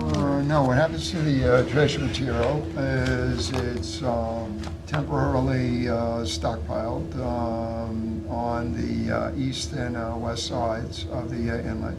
And Scott Cameron Park, and at the end, the east end of Flying Point Road. And when I say stockpiled, it's not, it's years ago, some of that stockpile was mounded. Now we look to grade out that sand so that it doesn't present any conflicts in terms of shorebird use of the areas. One of the concerns, of course, when we have state endangered piping plovers is we don't want to create any artificial mound or berm or impoundment that might interfere with the movement of the chicks from the nest areas to the ocean front. So, and this is addressed by the draft Mecox Bay management plan. While historically some of that material was stockpiled as emergency stockpiles for the purposes of beach renourishment, now the goal is to grade out those sands in a manner that they mimic the natural shoaling and natural beach conditions. So it's tricky, and in some cases, when the inlet has been running almost perfectly for the past year or so, and when I say perfectly, it's been running dead center in that corridor. In years past, it started shifting too much to the west, so that we actually had a significant drop off. And so some of the soils that were excavated sands, we used to better grade the scouring in that area. So the grading is accounted for in your budget when you talk about with the dredging? Yes, it is. Yes, it is. We are not looking to transport the material outside of the system. We're looking to leave that Okay. in the immediate perimeter of the inlet. I have a question about your monitoring stations. You've budgeted about $103,000 here for 2 stations, one of which will be shore-based and one of which will be on the platform out in the. Looking at your budget, there is no provision in there that I can see for repairing or replacing them should they become damaged in some way, either through vandalism or through storm action, through winter storms or hurricanes, et cetera. I do see that there is some monies in your monitoring costs for routine kind of maintenance should things, move slightly or whatever. But since you're putting a lot of money into these 2 monitoring stations, what provisions have you made to keep them secure and perhaps re-secure them in the event of a significant weather event? Well, in the case of the moored station would not be out there year-round. The moored station would have to be brought in during the winter months, but the fixed shore station would operate year-round. One of the reasons I reached out to SOMAS is because they have many years of experience, not only in the design, construction, and installation and maintenance of this equipment, but designing the equipment in a manner that safeguards against damage.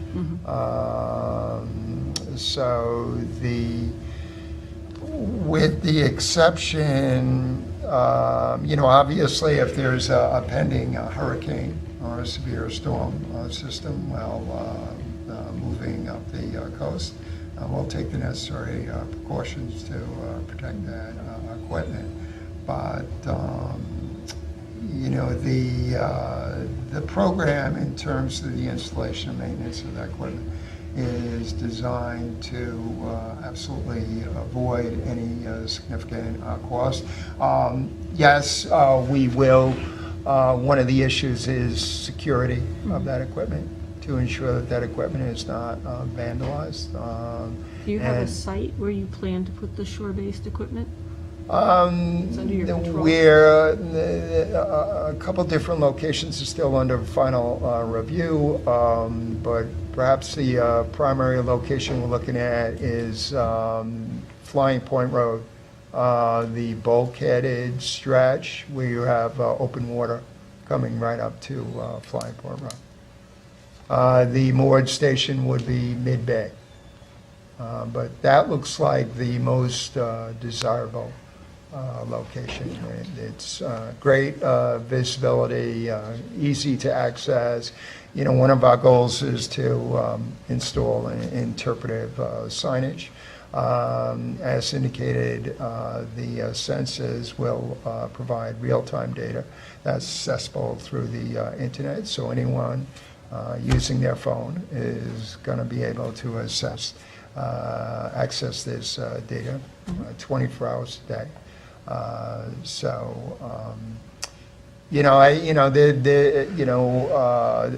Thomas Watson, who is the primary person at SOMAS. Wilson. What? Tom Wilson. Tom Wilson, I'm sorry. He has probably over 30 years of experience designing water quality monitoring equipment. He's working on projects worldwide, so we're relying on SOMAS. But the expectation is that, as long as the right safeguards are in place, that there shouldn't be significant damage that we need to be concerned about. So while we're talking about monitoring and just kind of going back to some of the data you submitted, the current DO sampling that you have, Yes, that the trustees have been doing, yes. how is that typically done? Do you know, what time of day they might go out and collect that information? I don't actually collect that data, but James Duryea is here, and if you want, I Do they have the It does time? have the times on these All right, field so, logs. all right, so you're collecting DO data in the middle of the day, which is Some are irrelevant. 9, 12:30. But yeah, It seems to be random. It doesn't have all the same. I just, we recognize, we acknowledge and acknowledge that. recognize Yeah. that our techniques right now I just- are not perfect. It's just hard to- And that's why we're looking to install advanced equipment. exactly. That will give us Equipment will accurate tell data. you I when you was say leading you real in that time. direction. Because one of the concerns that we've heard from the public is some questioning as to the validity of the water quality sampling and data that we have right now. So it's continuously sampling it, or it takes Yes. samples at Yeah. whatever, so you can just log in and see Yes. it's just Yes. going at all Yes. times? Exactly, You can see the daily fluctuation in that. yes. Now, And that's what we need to look at. We need to look at trends. How long those nighttime lows really are. Exactly. Now, can I ask you, did you put the 5-year term because of the 5-year, technology part of the water quality plan, or is there a reason for the 5-year outside of that? No, actually, I had initially approached SOMAS at a South Shore Estuary Reserve Council meeting some time ago to talk about the need to install this equipment. Prior to this grant program being established. And SOMAS had indicated that if they were to install this equipment, the preferred duration is initially at least 5 years. Oh, okay. In order to get sufficient water quality data over time that is going to be useful for the purposes of decision-making. The water quality, we are also hoping that the water quality data will be helpful with regards to getting some handle on the effectiveness of other water quality protection initiatives, for instance, upgrades to IA, OWTS systems, road drainage improvements, et cetera. So, Yeah, because we'd love to see how, if persons around Mecox Bay were to upgrade their sanitary systems, how that would. and in meeting with the New York State DEC and the Army Corps of Engineers and U.S. Fish and Wildlife Service regarding the preliminary Mecox management plan, we had this exact discussion as part of the plan. We're providing picture in time in terms of where we have upgraded systems in the watershed, and we're going to follow that over time and look at the changes in water quality, and that is actually written into the draft plan. So.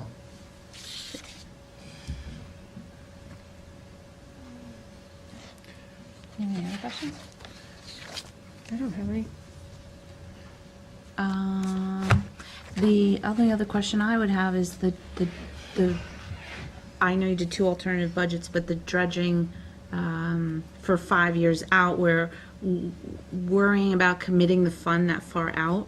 I So, I understand. mean, it would probably be something more along the lines of how many openings you think in a given year. Obviously, we're having several funding rounds every year. Yeah. Versus, just in terms of that far out is hard to commit that fund. So, I mean, that would still work for your purposes, right? Absolutely. Okay. I just thought it would be helpful in order to provide 2 budgets, so. Sure, but if you in the had to do it event- on an annual basis, you'd have a better sense of, okay, we opened it 6 times last year, 4 times the other year, we sort of averaged that. Right. Absolutely. More cost backup information too. Yeah. And you can see the rising- in the event that CPF water quality money is allocated to this project, we're fully prepared, if necessary, to resubmit every year. Great. For additional monies for annual dredging. Okay. So we understand that it's somewhat difficult for you to make a commitment for annual dredging over 5 years. But we do think that it's essential that a commitment be made to funding monitoring for 5 years, even for just the initial annual dredging in 2019. So what does the funding entail for the monitoring is it really just working with SOMAS to interpret that data? Like what, beyond the equipment and its installation, going forward, what does that? I'm sorry, I might have missed that. One of the things is they have to do quality assurance checks. So they So- calibrate it or in some way, or? Yeah, I'm not a scientist when it comes to that kind of equipment, but SOMAS indicated there was a need to go out. So there'll be an to- annual, like, 5-year contract with them, and each year they're paid to do something with the equipment. Yes. Make sure it's operating. Yes, that would be done through an intergovernmental agreement between the town and SOMAS. It would need to be authorized by the town board. Okay. Right. so- And they've provided a cost in their proposal for the first year of monitoring and maintenance of both stations. So you projected that out for 5 years, or is that just? 14 times 5. Projected that out That's- based that's on the their annual input. cost. That's the annual cost. So, So you said that annual cost times 5 was what you put in the budget? The entire budget is based on their input, not only for the initial year, the construction and installation of monitoring for the initial year, but the monitoring over 5 years. yeah, but their proposal is specific for the first year, and that the rate is guaranteed through June 2020. So it's a guaranteed rate for 2 years, basically, through the middle of 2019 and 2020. All right. That's what their proposal says. So we needed to project over 5 years based upon the cost estimates provided by SOMAS. And I'd certainly be happy to get some further clarification and specification from SOMAS if that's helpful.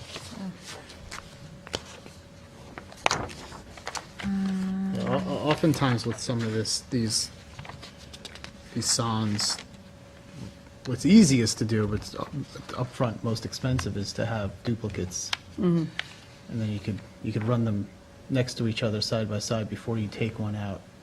Back to the lab, download the data, recalibrate it. Yeah, but they're But I leaving these think- fully deployed. Yeah, this is fully deployed. Though Yeah. It needs to be downloaded and recalibrated in the field. Yeah, Which is a little bit exactly. time consuming, but you save that upfront cost of $10,000 or so per unit. Yeah, the weather station $20,000. is pretty much, there's very little you need to do with that, because I run one of those too, so. I've run those as well. Do they Yeah, keep the the cost- station, the moored one? Do they bring it back to SOMAS, or do the trustees? We haven't actually worked those details out.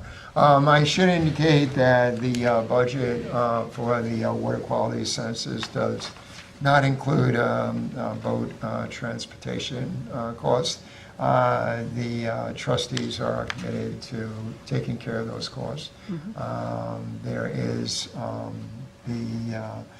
working with Human Resources, we estimated that the trustees match in terms of in-kind services. I think the number in here is 17,500. Cover the cost of trustees' maintenance crew transporting the SOMAS individuals back and forth to the moored station. So, and thank you for answering that question, Chris, about why they need to go out there. You're exactly right. Yeah, you want to get out You have there. to recalibrate the equipment. Yeah, you Yeah, do, you I do. mean, it's particularly the Understood. the nitrate and the DO sensors need to be cleaned and calibrated every 2 weeks at best. Yeah, those DO. In the event that we're asked I worked to- for a program that's all we did was monitoring data. In the- Those DO sensors, yeah. In the event that we're asked to present this application to the town board in a work session, I will look for SOMAS to be present at that work session to answer any of these questions. Great. Any other questions, guys? I'm done. Thanks, Marty. Thank you. Thank you so much. We Much appreciate your time. appreciated. Thanks, Marty. Okay, so welcome. This is again our Water Quality Advisory Committee meeting, and we're joined by representatives from the Village of Sag Harbor. We'll let you introduce yourselves. And we're talking about the application for drainage improvements in the Village of Sag Harbor. So welcome. Thank you. My name is Rusty Schmidt. I'm a landscape ecologist. It's a made-up term. I'm a landscape architect and an environmentalist, and I represent the Village of Sag Harbor and helped prepare the grant. So I'm the technical side. I'm John Parker. I'm on the Harbor Committee. Been working on this for a while. And I'm John Shaka. I chair the Harbor Committee, working on it as well, including the East Hampton side, which we did, I guess it was last year. Worked on that for several months. Great. Thank you. Thanks for being here. So if you don't mind just giving us a brief overview of your request, the projects, and then we'll go over, questions and. Absolutely. So the village hired us in 2016 to look at green infrastructure across the entire village to improve water quality for the harbor and the bay. And so we then, as Nelson Pope Voorhees, what we did is we did a review of the entire site from a GIS standpoint, desktop, and looked at, really focused in on the areas that would have direct impact to the harbor, so whatever had direct outfalls specifically, and then what is high priority for your town. East Hampton doesn't have that, but your town has high priority areas, so then we focused in on that. Once I kind of created a long list, we went out and actually did a field survey. And from that, we narrowed down the projects to what was easy to construct or had the highest impact. And so then, and while I was out in the field, I looked at how big the practice could be, what kind of practice. There's a variety of practices. What is the drainage area or a little sub-watershed to that practice, and tried to get as much data as I could in the field. Then went inside again and ran it through the 2013 DEC model. We used that model mainly because it can go after bacteria as well as nitrogen, phosphorus.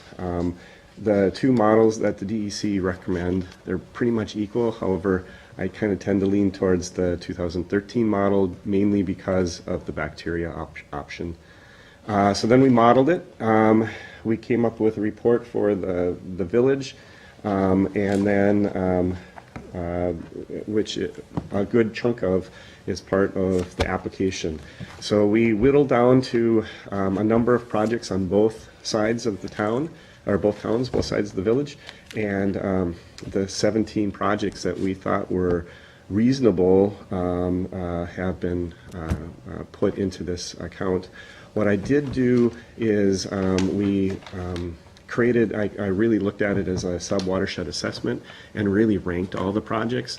As nitrogen is the #1 component of control for the harbor, we ranked the projects by how much, if we max out the size of the practice, what is an estimated cost to that, how much nitrogen would we remove from the modeling, and then did a cost of nitrogen, or cost divided by nitrogen to get a cost per pound of nitrogen removed. And so the lower that cost number, the higher it ranks. Got it. And in the packet that I gave you, I actually redid that, the foldouts. The first one is exactly what's in the grant. The second one is ranked one. It's the same spreadsheet, but tweaked for you. Paper on the microphone. I see. Got it. No problem. Now I see it. So then we tweaked this to answer your questions, which we'll hit as you have questions. Great. Cool. Let me, if I can just add to what Rusty's saying. I'm not sure whether any of you are familiar with the full report that was prepared. I mean, this was submitted 2 years ago, and this is basically this was submitted to the town 2 years ago. And includes both East Hampton and Southampton. But the point of that is it includes the whole village. It's an Right. assessment for the whole village. Right, and then you sort of condensed So, it for our side. here, what we're doing is taking off the Southampton side, but it's important to know that we're looking at trying to do the best we can in improving water quality, looking at the whole village as a whole, and projects for the entire village. And we have, actually, the RFPs are out for the East Hampton projects that were chosen. Excellent. So do you want to just go through, run down like the projects just in general, or how do you want to handle or we are understanding it, but for the benefit of the people. Sure. The tape, that's why we're. Yeah. No problem. No problem. So what I think, instead of trying to run through all, because there's 17 projects, Yes. it gets a little lengthy. I don't want to go. General gist of. Yeah, what I we're want to trying do hit the in each general location. gist of it Yeah. and how I've changed this, maybe how I changed this for you for today. And so so this is the new spreadsheet. If you look on the far right column, it's ranking. It's 1 through 17. So what I did is I've ranked them in order of the lowest cost or the best bang for your buck. The next column over, which also says ranking with the double stars, that is the actual cost per pound of phosphorus. So you can see that it goes from $3,000 to $12,000 a pound of phosphorus that Phosphorus we're or going to remove. Nitrogen, sorry, nitrogen. Nitrogen. I was looking at phosphorus earlier today, sorry. Nitrogen, so it's all based on nitrogen. Loop back a little further and explain in as brief detail as you can some of the practices. Yeah, okay. So start at the high level. Yeah, high level. So some of the practices that we looked at or considered across the watershed were, so I was considering the entire green infrastructure toolbox, which is a lot of different practices. But then what I was looking at is specifically at each of these outfalls, what would have the best bang for its buck or the ease to construct. So some of those options are rain gardens, bioinfiltration, where we're not replacing soils, no pipes, we're using the in situ soils and really kind of doing it kind of all natural as much as we can. Road ends are another big project, many projects that have direct outfalls into the harbor or into the ponds around that we are going to deal with. Those are actually our two easiest projects to build and usually have the biggest bang for our buck because it's usually inexpensive and still have a good outcome. The next level up that we would consider is bioretention. Bioretention is a replaced engineered soil, also with under drain. Usually we have to do that because we either have poor soils, close to groundwater, tight space. There's a number of reasons why we might need to do that. However, with bioretention, if we get to designs, I would encourage or insist, because we're doing nitrogen, is to use an IWS system in the bioretention or internal water storage. So we're really raising the pipe and getting residence time for water to get into anaerobic conditions to get as much nitrogen as possible.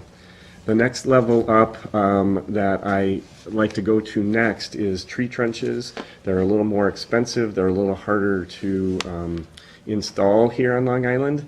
However, they do just as good a job as bioretention for pollutant removal, but they're really well designed for tight spaces or more urbanish areas like the downtown of Sag Harbor.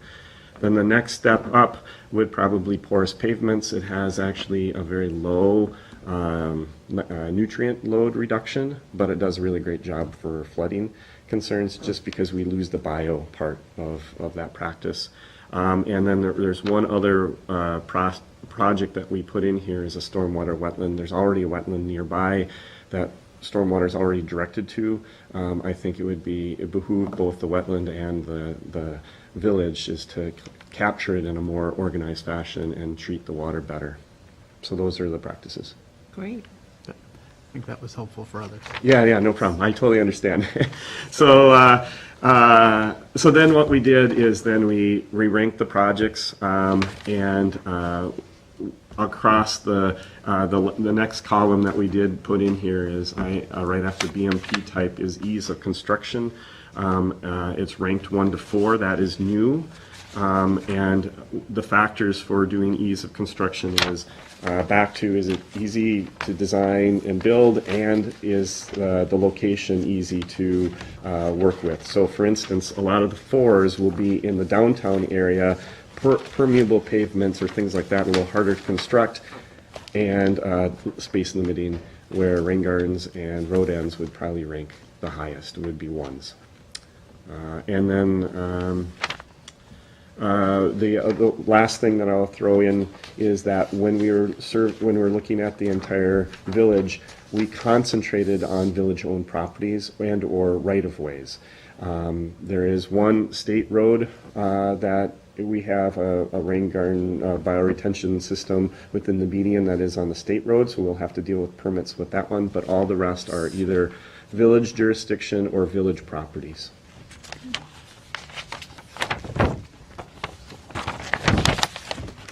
I think there's a little bit of a difficulty sometimes in answering some of your questions from the forums, because we have so many different locations with different situations. And there was, some of them are empty lots, some of them are village-owned, some of them are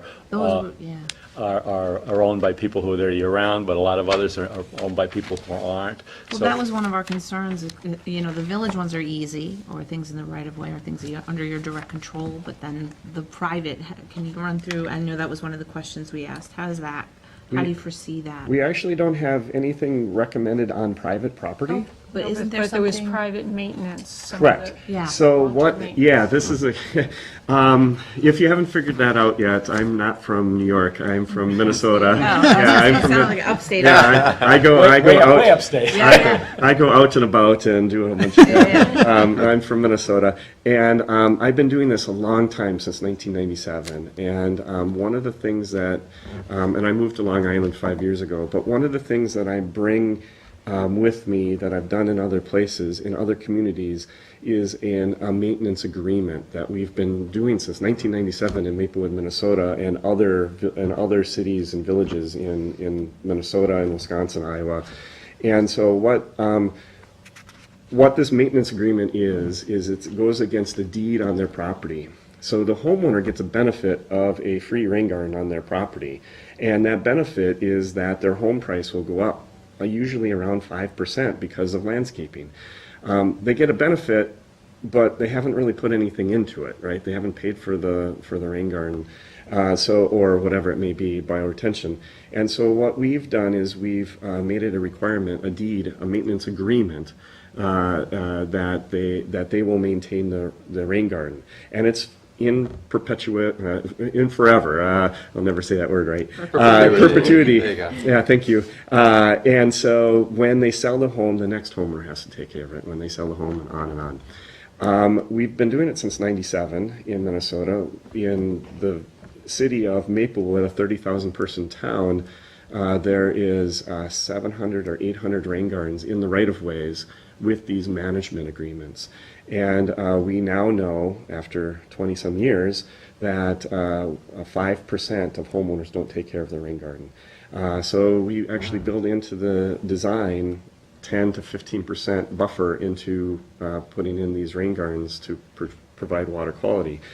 How the arrangement works, and it's done differently in a few different cities in Minnesota. In Maplewood, you build the rain garden, the homeowner takes care of it day one and goes on forever. What I've recommended to the village of Sag Harbor is, especially since there's a lot of homeowners that are not always present, is that what we would do is that we would maintain, we being the village, maintain the rain garden for 2 years, which is the 2 hardest years. After that, maintenance is pretty minimal. Weed maybe once or twice a year and check and clean out the gunk that comes in from snow removals and other and sediment and things coming down the road. And so it's pretty minimal.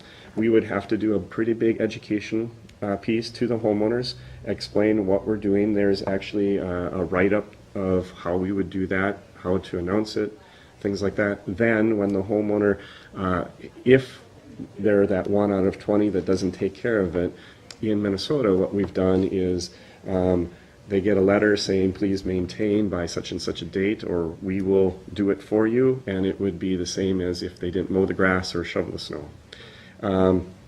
And then if they don't, then we do that. We send them a bill. That usually cures things really quickly.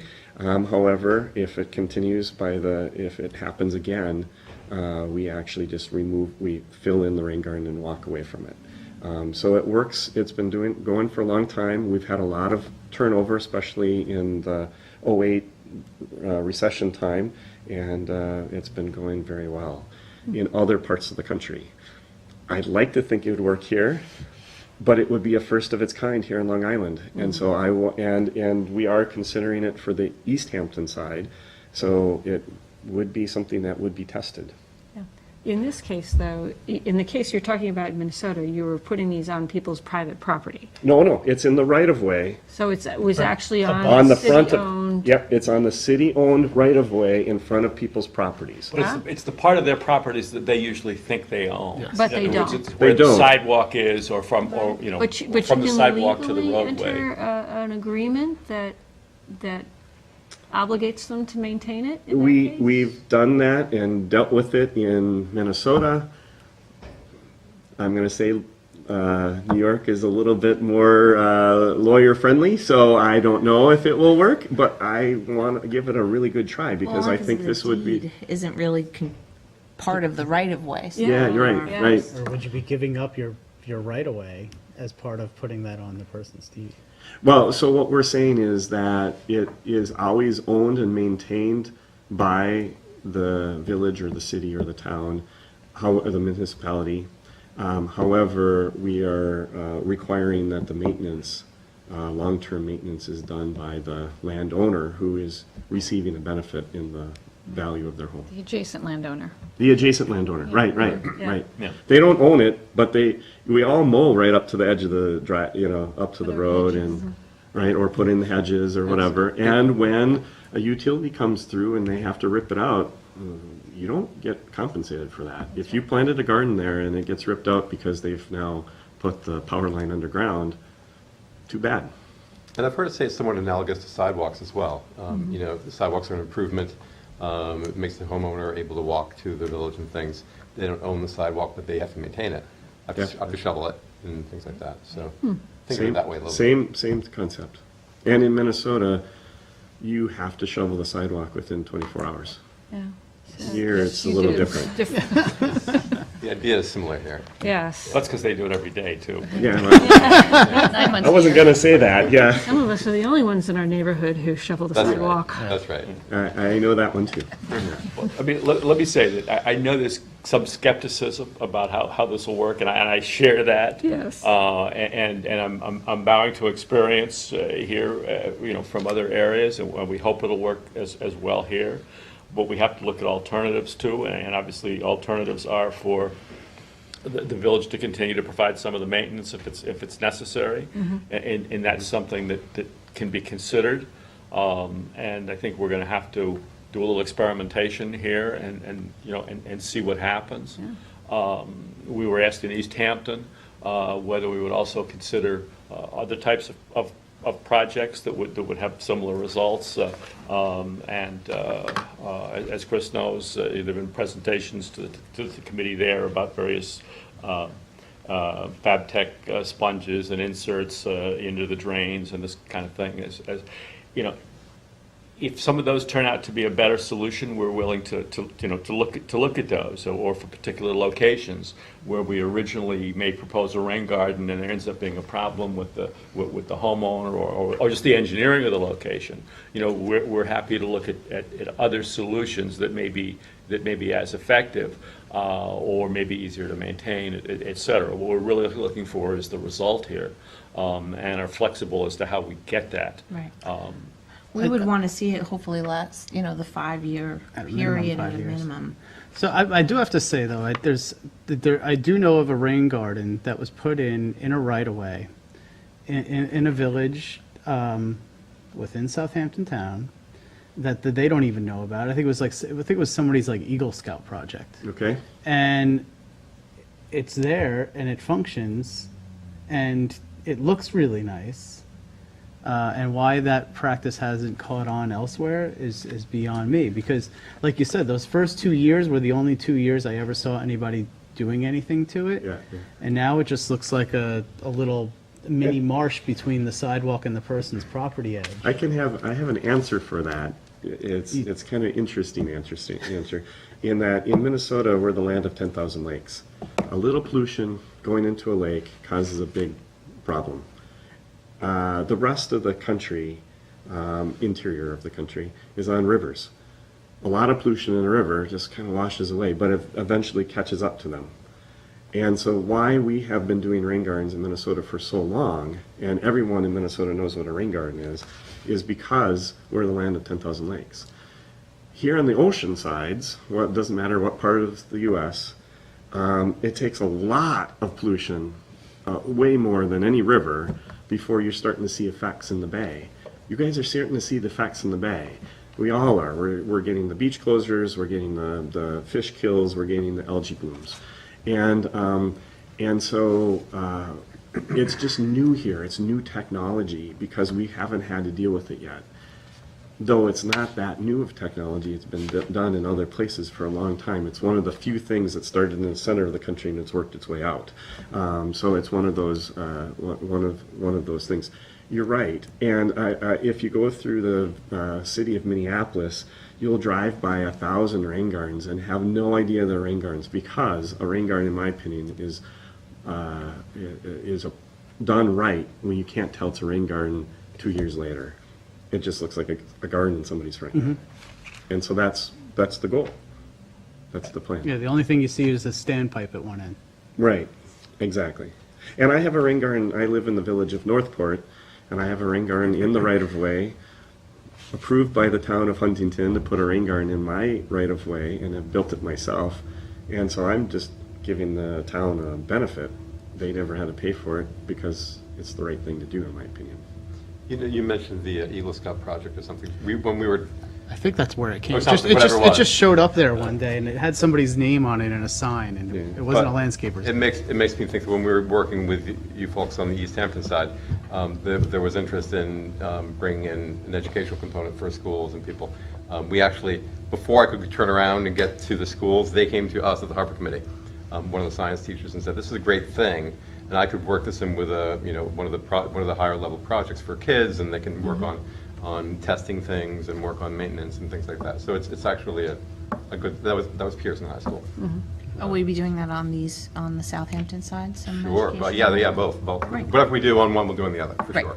That way, Because we yeah. do want to have that sort of educational component in the project, For sure. and then for reporting purposes, like sort of lessons learned, what works best, what not to do, that kind of thing. So We- going forward, we can. And we recommend that. signs Yeah. that to do education as well as other things. So this is at the Ronkonkoma train station. This is a brand new rain garden that just got built this year, and the sign is being put up in about 3 more weeks when the sign's finally ready.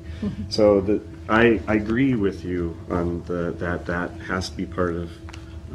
The only way we're going to get more of them here on Long Island is to educate. Yeah.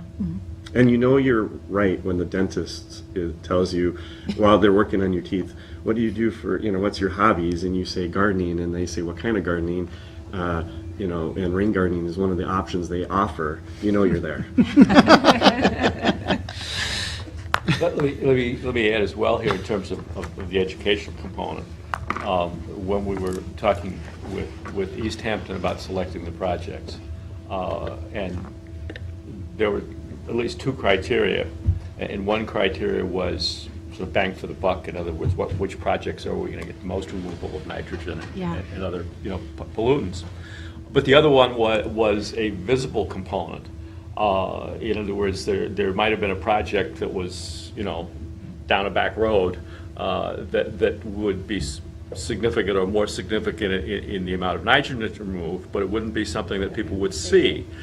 So that projects were selected down on Bay Street in Sag Harbor, where they would be more visible, because the committee in East Hampton felt that at the beginning of doing this, it was important to have projects where they could show the benefit for the dollars being spent. Whereas at the back end of a housing development, in the woods, nobody would notice because nobody noticed there was a problem there to begin with. So in terms of targeting places where the problem is visible, so that the solution is also visible, Yes. and then go on from there. Not to forget that one at the end of the road in the back, but maybe that comes in the second round, next year. One of our other questions, I'm reading your answer, was about measuring, how you're going to measure. Yeah, address so there's a little vagueness in my answer in the thing, and the reason why is I'm not sure how you want to be measuring. There's two different ways of thinking about it. One is functionality, measuring, making sure it works. That's actually quite easy to do, and that could be done with what I suggested is time-lapse photography, plant cameras. They're really inexpensive. You put a stake in the rain garden or bioretention or whatever system it is. You have a stake with inches on it, and you have a camera that you turn on before the rain event. And when the rain event's done, you go and pick it up and you take out the card, and you've seen the water rise and you've seen it fall, and you know exactly that it's working. You see how fast it's infiltrating. You know exactly it's infiltrating 1 inch an hour or 3 inches an hour or 8 inches an hour, and you really can see the effectiveness. That's cool. So that's easy. The hard one is, are we going to try to measure the effectiveness of a practice? And as much as I really would like to do that, that is kind of beyond, it's usually not part of a grant to fund effectiveness grants, a practice. No, we recognize that it's best Yeah. management practices and Yeah, the so technology that's available, but we're sort of just getting at how overall, over time, and maybe the Harbor Committee, how are you measuring the overall, what are you? Do you want to talk about Mr. Gobler? Yeah. Okay, if you want. Well, let me add one thing first, and then I'll let you talk about. Okay. He's going to talk about the water testing that we were having done with Dr. Gobler. Okay. But what I want to add is, in some of these instances, I think that a gross measure of effectiveness is fairly easy. In other words, you have an end of the road and there's a storm, and the water's running down the road and it's forming a gully and it's forming a brown spread out into the water, and it doesn't take a genius to go back to a storm where you have a half an inch of rain a year later, and look and see, are you having the same amount of water run down? Are you having the same amount of black or gray or brown plume out into the bay or into the cove? And we can do photographic evidence of that before and after. In fact, we can bring you photographs for most of these sites of what it looks like, during a storm, what the problem is, what streets the water is running down, et cetera. I have here, I believe, 7 maps that cover all of the Southampton side of the village, showing their current storm sewer system, where the outfalls are, et cetera. And you can correlate where the problems are and where the current system is being effective and where it's not, being effective. When we were talking about this with East Hampton, Rusty, I remember you discussing actually, using, I forgot what you call it, but actually putting a monitor on the site, which would actually, was it measuring nitrogen or flow? Or I don't remember exactly. All of the above. Okay. And so it's an ISCO sampler. And we have, ISCO is the common, that's the brand name. There's a few other varieties that are not as well known, but it's a sampling system that we actually can put flow meters and grab samples into storm drains. So we can put it into the storm drain, measure for a year or two. Actually, I put that in your, as an option as to the answer to that question.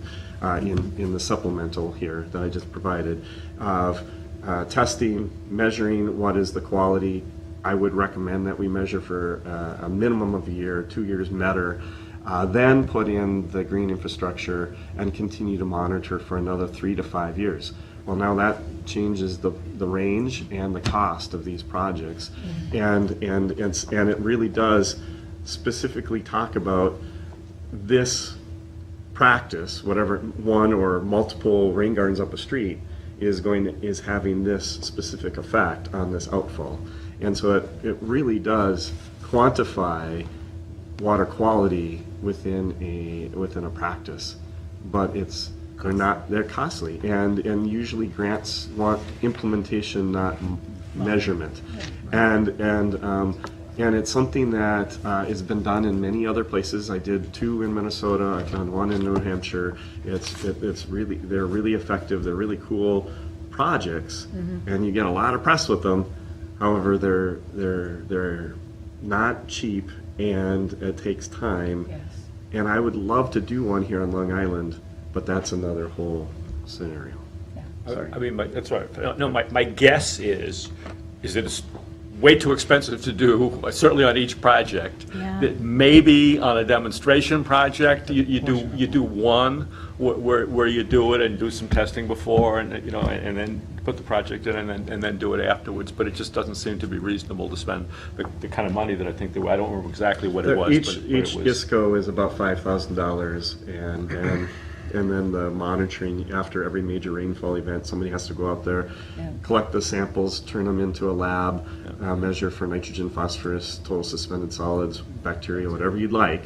The range is wide. Copper, if you really wanted to, or something crazy, and then also then download the flow meters and other things that are in the machine, and then take all that data and present it in a format that is readable to a non-engineer. Right. Yeah.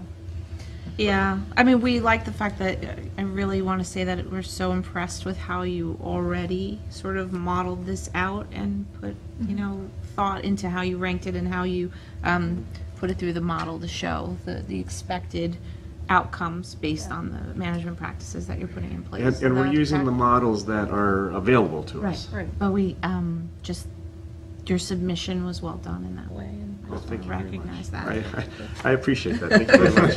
Recognition goes a long way. Yeah. Very- So in answer to that question, if you'd like to do the monitoring that Russ just talked about, and you're willing to pay Oh, for it, gosh, yeah. we're Well, the happy- problem is we're that happy to do it. this type of project doesn't allow us to fund monitoring either. Yeah, I So know. that's always the match that we're kind of looking for. So eventually, who knows, maybe your group will fundraise and create something that you'll have a monitoring fund for these types of projects. Can you explain Dr. Gobler's work, though? 'Cause Yeah, I think sure. that still hits the monitoring, but at a global scale, not Okay. the individual. Yeah, and the Harbor Committee has been sort of the genesis of this, and for years now we've been talking about beginnings of anything we can talk about water quality. Well, what do we have now? What's the basis point? So I think it was 2 or 3 years ago, actually. I think John and I were at an East Hampton Town trustee meeting, and we were seeing either Gobler or President, or they were talking about. Dr. Gobler, he was presenting the reports of what he was doing for East Hampton. He's been doing for the East Hampton trustees for several years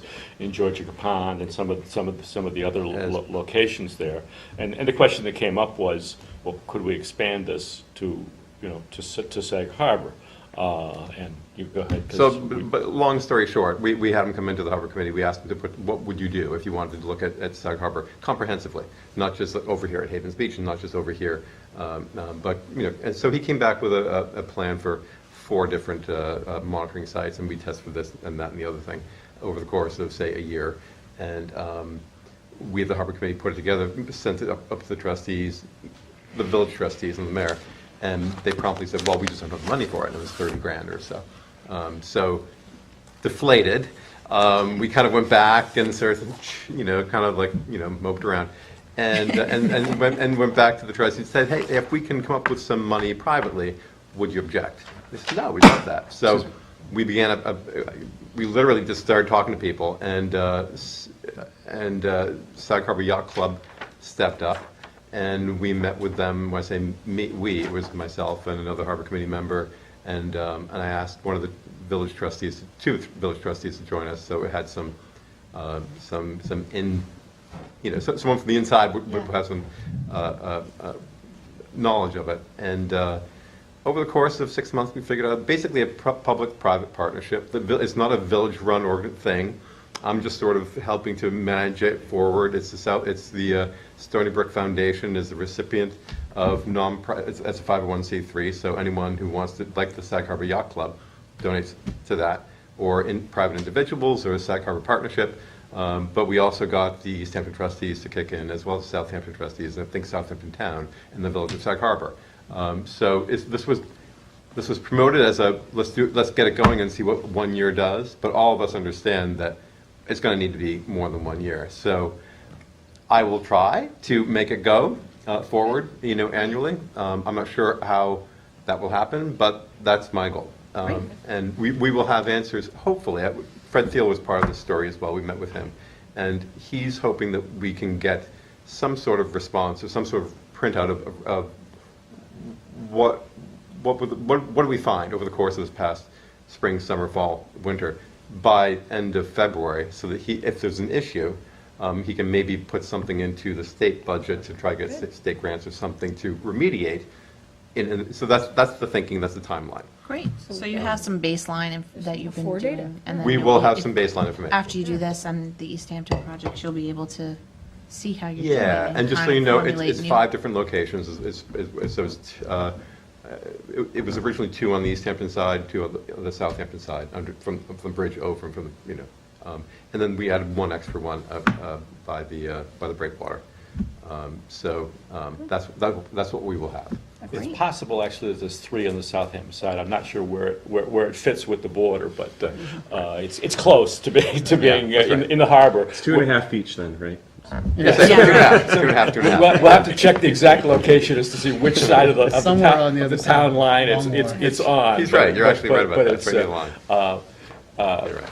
The 2 of the locations are in the Cove. Yeah. And that's important. I think that, That's right. the Cove is a key, area here, with it being, almost all landlocked. And if you've been back in the Cove or paddling around or anything, with all of the different fingers that goes in, and there's a limitation of flow there, and with more and more houses being expanded. I mean, it's an area that we really have to pay attention to. The East Hampton side, most of it benefits from a higher flow of water. Although there's still issues, as you know, with all of the, we're getting, rust tides and those things.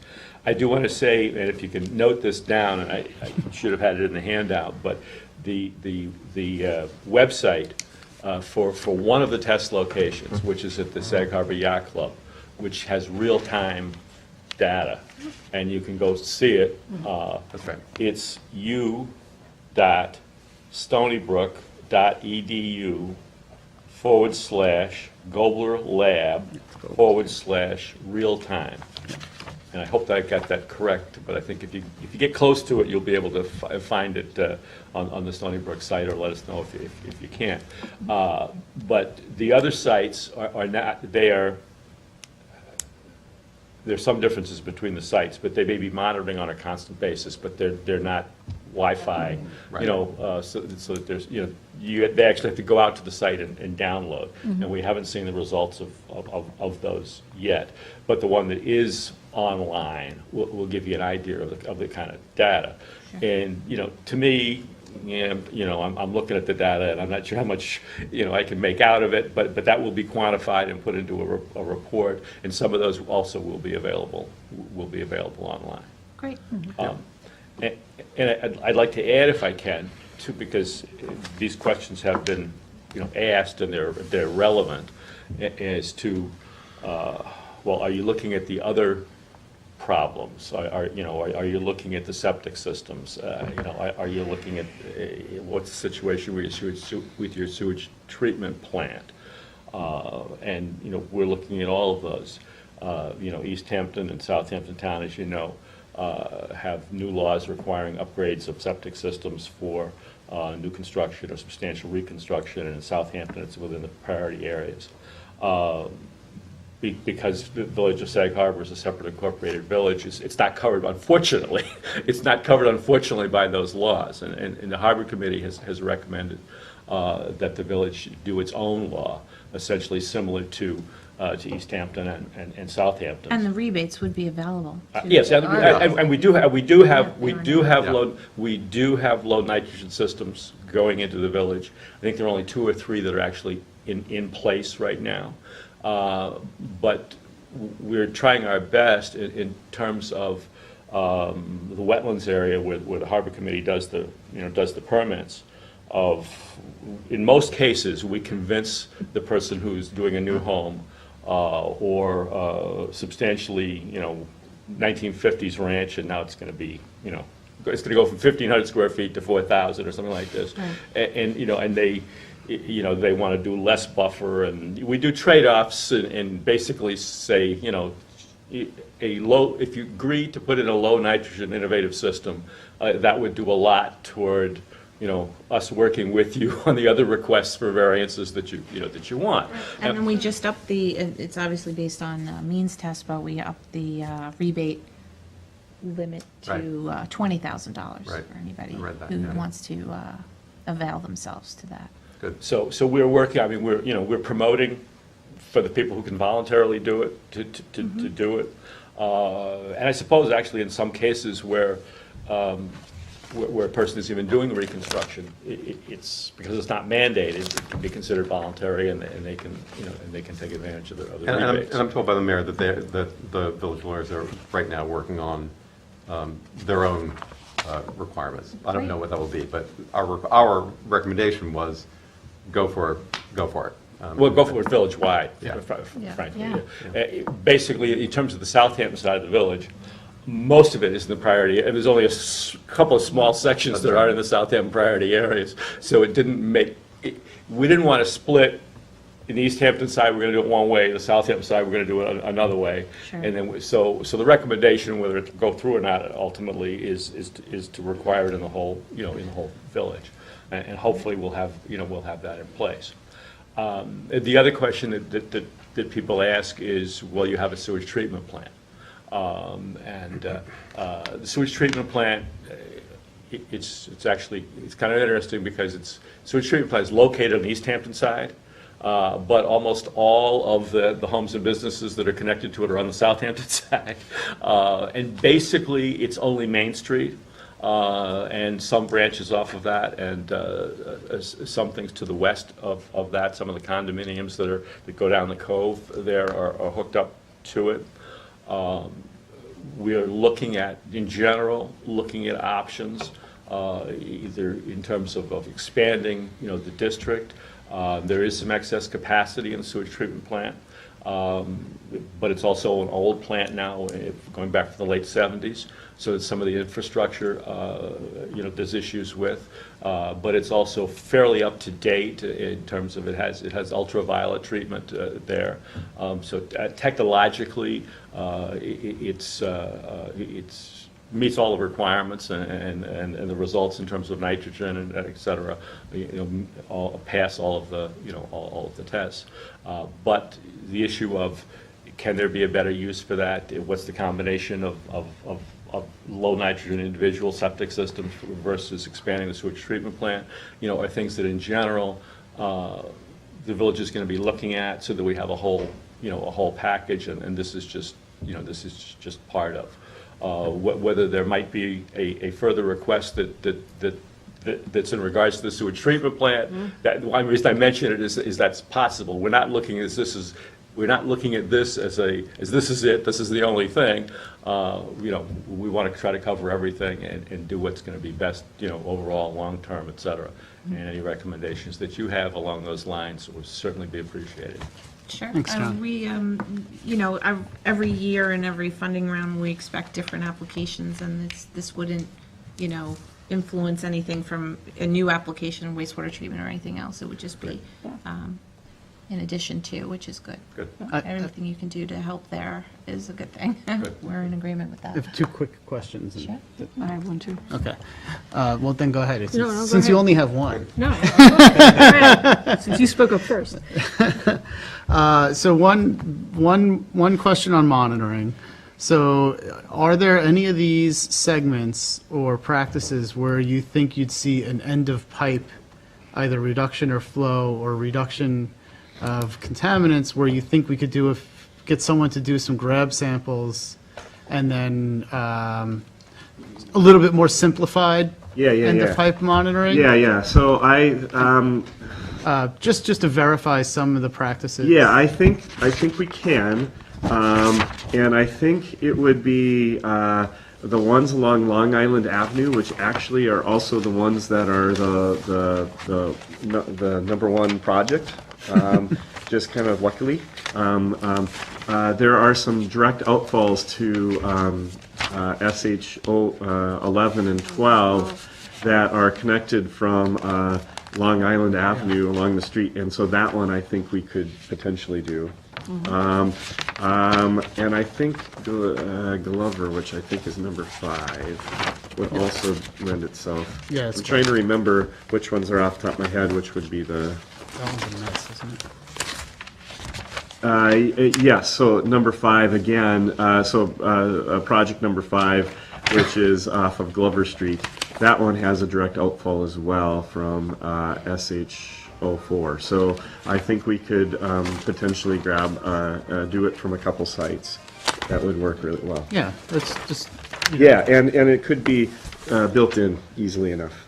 So. This is something that's maybe not a whole year long, but you capture a couple of rain events before and a couple of rain events after. Or if we, so what in the staging or construction thought process is that it's going to take us. What we could do is go after a few of the easy projects that might not require monitoring, start building those, then monitor at a site and finish the design, and then put it in the following year. So then we have a whole year of grab samples before we have the installation. That could be done too, and still get in our two-year window of construction, and then 5 years of management monitoring.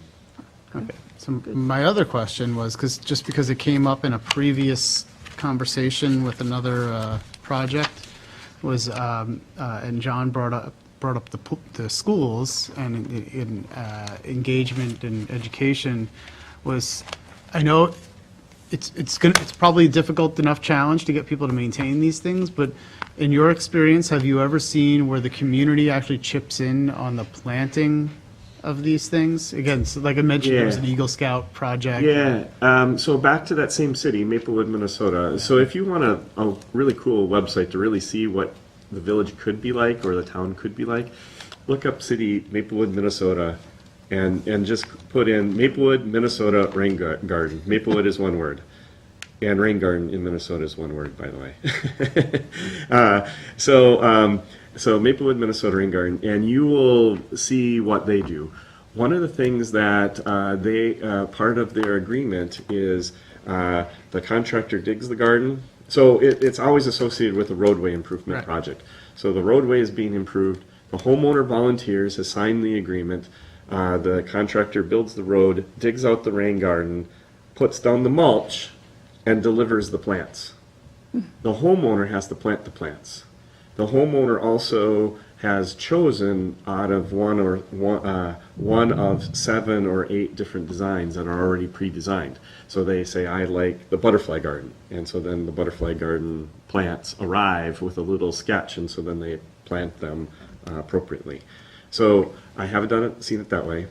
Most of the time, what I prefer to do, especially when I'm working with homeowners or landowners, is that the homeowner or landowner does the planting. They have a little skin in the game. They also know what plants are being planted and where, and so it makes the maintenance that much easier. So they know what they're doing and they usually save the tags and all that kind of stuff. And so it's really helpful for the long-term maintenance. Yeah.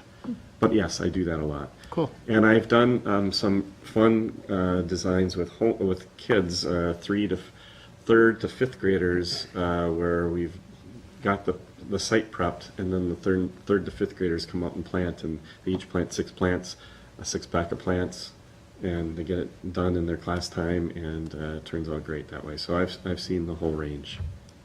So, and I have a good in with the master gardeners of Suffolk County, so they'll come out and plant anytime if we want to have volunteers do it too. That's great. Good. And there are neighborhoods in Sag Harbor where I know that this would work and work with the homeowners. There are some other neighborhoods that Maybe not so. may or particular, houses, et cetera, that may not, but we'll just have to work. Right. We're going to have to work that out. This is kind of new, I think. and we may have to be flexible. Yeah. I just had a question about your costs. It looks like you're using, basic unit costs for each practice. Correct. What's the basis for that, just so we understand? It's just building enough projects here on Long Island that I have gotten to know that a rain garden, a simple rain garden, is about $10 to $12 a square foot, and so I just use that as the basic costs. So those are locally based costs? Locally based costs. From contracted work? Correct. Right. Here on Long Island. With detailed plans and specifications? Correct. Yeah, so everything else is detailed, and it's back to, we're trying to do a whole bunch of different practices. It was easier to, whenever I had that range, $10 to $12, I always chose the $12. When I have $15 to $18, I chose the $18. I always went a little higher. You always put in that higher cost, hoping that the price comes in less, of course. And then when you had combinations of practices, for example, the rain garden and rodent filtration? Right, so then I always went to the higher number. Okay, So it should come in significantly less. okay, yeah, because there was no backup for any of that. Correct, sorry, yes, that's in my head, I guess, sorry. That's okay, that's okay. I figured it was in there, but just wanted to get it Yeah. out there. No, that's good. Can you send this addendum to me electronically as well? Absolutely. I can send the whole addendum to you electronically. Thanks. No So, because we're going to post these online. problem. Yeah, as well as did you They- send electronically the basic? They have the original electronically. They have that? Yep, yep. They just didn't have the new piece. Yeah.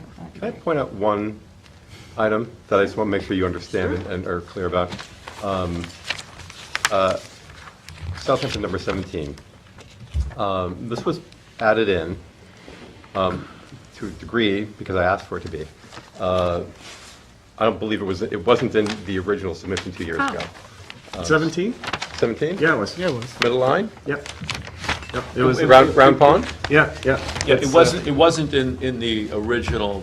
Oh, no, it wasn't in your It wasn't in the original. 2016 submission. Yes. Yes, but it's in the Yes. grant. Yes, thank you. It's Okay. it's in the application that was Yes, yes, submitted in yes. July. Yeah. But it's the only one that's added that's new from the 2-year-old submission. I just want you to know the genesis of that. That's in regards to round It'll be the pond. last. It's one Round of those. Pond, it's in Long Pond Greenbelt. Yes. It might have overlapping, Applications, yeah. so tell us what you're. Okay, glad you're pointing this out. a number of months ago, the folks from Friends of the Long Pond Greenbelt came to me and said, hey, we're really concerned about, we've been working on this project for 20 years. Like 20 years ago, we tried to get this thing, we had it drawn up and so forth and so on. And I said, well, look, come on into the Harbor Committee, explain it to us, and, we'll go from there. They came in, and with them was Tommy John Schiavone and Bruce Stafford, who's a Southampton Town trustee, as well as many other people, environmentalist types. And they made a strong presentation, including showing renderings from 20 or so years ago of what could be done at the end of that. It's a dead end, it dead ends into a pond, and runoff goes down into the pond. And it's in the Long Pond Greenbelt, and of course they're concerned about it. So they were saying, how can we find funding for this? And I said, I don't know. And I was just actually sitting there with Chick Voorhees, who's our environmental planner. And I said, is there any possibility we can work this way into CPF funding, because there's money there? The interesting thing about this particular property, I think, if I understand this correctly, and you will know as well, part of that land is Village of Sag Harbor. The water is East Hampton trustees, I think, and then part of it is town. So it's an overlapping area. But what was striking to me was Southampton trustees. Southampton trustees, sorry. Yeah, what was striking to me was that in the room were representatives from each of those organizations sort of saying, let's do something about this. I kind of pushed to get it included on here if it was appropriate. They thought it was appropriate, and that's why it's here. It is appropriate, however, someone beat you to it. So And that's Councilman Tommy John Schiavone, he had the town engineer and Marty Shea submit a project Good. for it as well. So The caveat on that project is that they've got to get intermunicipal agreements with the village. Okay. Yeah. So Okay. it's- That part I it's- don't think is an issue, getting Well, the agreement. Seems much less expensive. Yes. version. well, It it does. doesn't That's include all of the hard structures. Oh, that's true. Right. They're We- planning on like Roadway pulling the and, road bed Yeah. back and. That's right. It's very similar. Yeah. Yeah, Right, I took their plan and just put it through my numbers, so. And that's an interesting question. Will your plan, which is pretty much removal of some road and revegetation versus the additional infrastructure, which would be better? I'm not saying. I just about, that's a political hot potato, I'm gonna leave alone. Well, I'm glad that it's being looked at. That's I'm that's glad you great. brought it It's been up. looked at Yeah. twice, so that's great. Okay, good, Yeah. good. It's Fantastic. definitely appropriate and it's definitely Good. one way or the other. That's- Good. And it's been lingering for a long time, and I know it's important, so good. Great. All the other projects were in the original and are in the high priority area. We didn't include this in our original look because it's a little higher up the landscape. We're really looking at direct outfalls to the bay, so. Sure. Super. Okay, great. And I'd also say if there are other areas that you're concerned about, I mean, we're willing to look at adding those or giving more priority to something else because of other considerations, whether it's, political or educational or visual. We do have a couple questions. We're not sure how you're planning to administer this. And because of that, we have a problem in answering some of your questions as to what the village is going to do. And Rusty and going over it with me as to how he would fill out some of the forms. We really weren't sure, for instance, as to administrative costs, because we weren't sure who's going to do what. So we're very different from East Hampton. I knew that part, but there's still options. In the sense of, and do you want to speak to it or you want me to? Just generally, as we develop this program, we think it's best suited to allow the administration to be with the person, the entity asking for the grant monies. So, and it's really like the town sponsoring it more than the town undertaking it. So we would encourage the town board, we think that it's more appropriate for the Village of Sag Harbor to administer the RFP, the bids, the whole thing, do the work, report back, and that's it. So that's how we see it operating from our view. Town's- It's like a, town's your it's, partner. it's not really a grant, but it's like a grant award, where there's a, sort of a resolution that by the town board that would award you that kind of money, and it may be that the payments are phased. To some extent, we'll give you, like a third up front, a third in the midpoint, and a third at the end, that kind of thing, and then. That's a lot more clear, because what I wasn't sure about is there's a couple different ways of doing a grant, like you're suggesting. One is, like the DASNY funds, they give you the money in one big lump, and/or others like that, they give it in sections, third. But then there's a whole nother way of doing the grants, like the county and/or a green infrastructure grant program. You have to, you incur the costs and then you get reimbursed. And so from a village standpoint, You have to bond for it, you have it's to a totally, worry about it's two encumbering. totally Stuff like ways that. of looking at things, and how do you, and then how much do we actually are gonna do or not gonna do, because if we have to come up with upfront costs, that's gonna be a much smaller Right. project. No, we envision doing it not that way. Perfect, that's- For your purposes of having to bond and all that is a problem. We deal with that as well in the town, and sometimes it's a non-start because they don't want to necessarily encumber $1 million to get reimbursed They wouldn't. 2 years later or something like that. Not that that's this project cost, but I'm just saying as an example. No, that definitely would be an issue with the village, I can say. So, But we just have to grapple with, like, a lot of applications have contingency costs. Well, we can't really, that gets into a reimbursement situation. So we really have to just go with sort of the reported, understood costs. And if there's an overage, then the village would have to be responsible for that. That's how we see it. It would just be a straight up grant, progress payments to make sure it gets completed and that's it. But if there's an overrun, that the village would have to be aware. A cost of it. overrun on Yeah. the project, so they'd have to manage it to be within the cost, or they can cut down the project, I assume, you know, in terms of the. So long as you don't, cost. so long as you still meet the priority goals. Right. Exactly. Cut back on the project with value engineering, but not from quality. Right. Right, we wouldn't want to just say, oh, we only did half of it because we ran out of money. You know, that wouldn't work either. So that's where we have that little issue, because I think the reason why the state and other entities do the reimbursement is because of make those sure that project gets contingencies. done. Yeah. Okay. Well, so then that adds to another thought is when we are looking at conceptual plans only. When we actually do the real engineering, things might change due to, well, we didn't realize that there's a oil tank buried here, or groundwater is a lot closer than we suspected, or after doing soil boring. So that's my only concern, is that if You we're could phase it, that this funding round is for those types of, engineering and design work, and Right. then the implementation is a separate funding round. second year. I mean, that Yeah. might be something you want to consider, Okay. because that way, because we don't dealing know. with real, actual costs. So instead of, you can always consider that, Yeah. right? Yeah, well, with this many projects too, you probably have some that come under. Yeah, as yeah, well as some that absolutely. come over. Correct. And I'm, are you actually considering doing all 17? Or 16? I think he just, this fear in his eyes. Yeah, a little bit. That would be great. Well, that's why we And- asked but you to I'm prioritize actually- which Well, ones that's you exactly thought it. you could actually get That's done exactly it. Or successfully. you might want to say, we only really intend on doing, pick a number. We could only 5. realistically get We these- need the this money for done in the 1 year. engineering design work. That's fine. Yeah, And you Okay. can amend your request, right? Or- Sure. And we can consider that. although we'll That's need good. that fairly Soon. We rapidly. need that Very soon. We're trying to Yeah, make our deadline? recommendations by the end of the month. Okay, another month. August.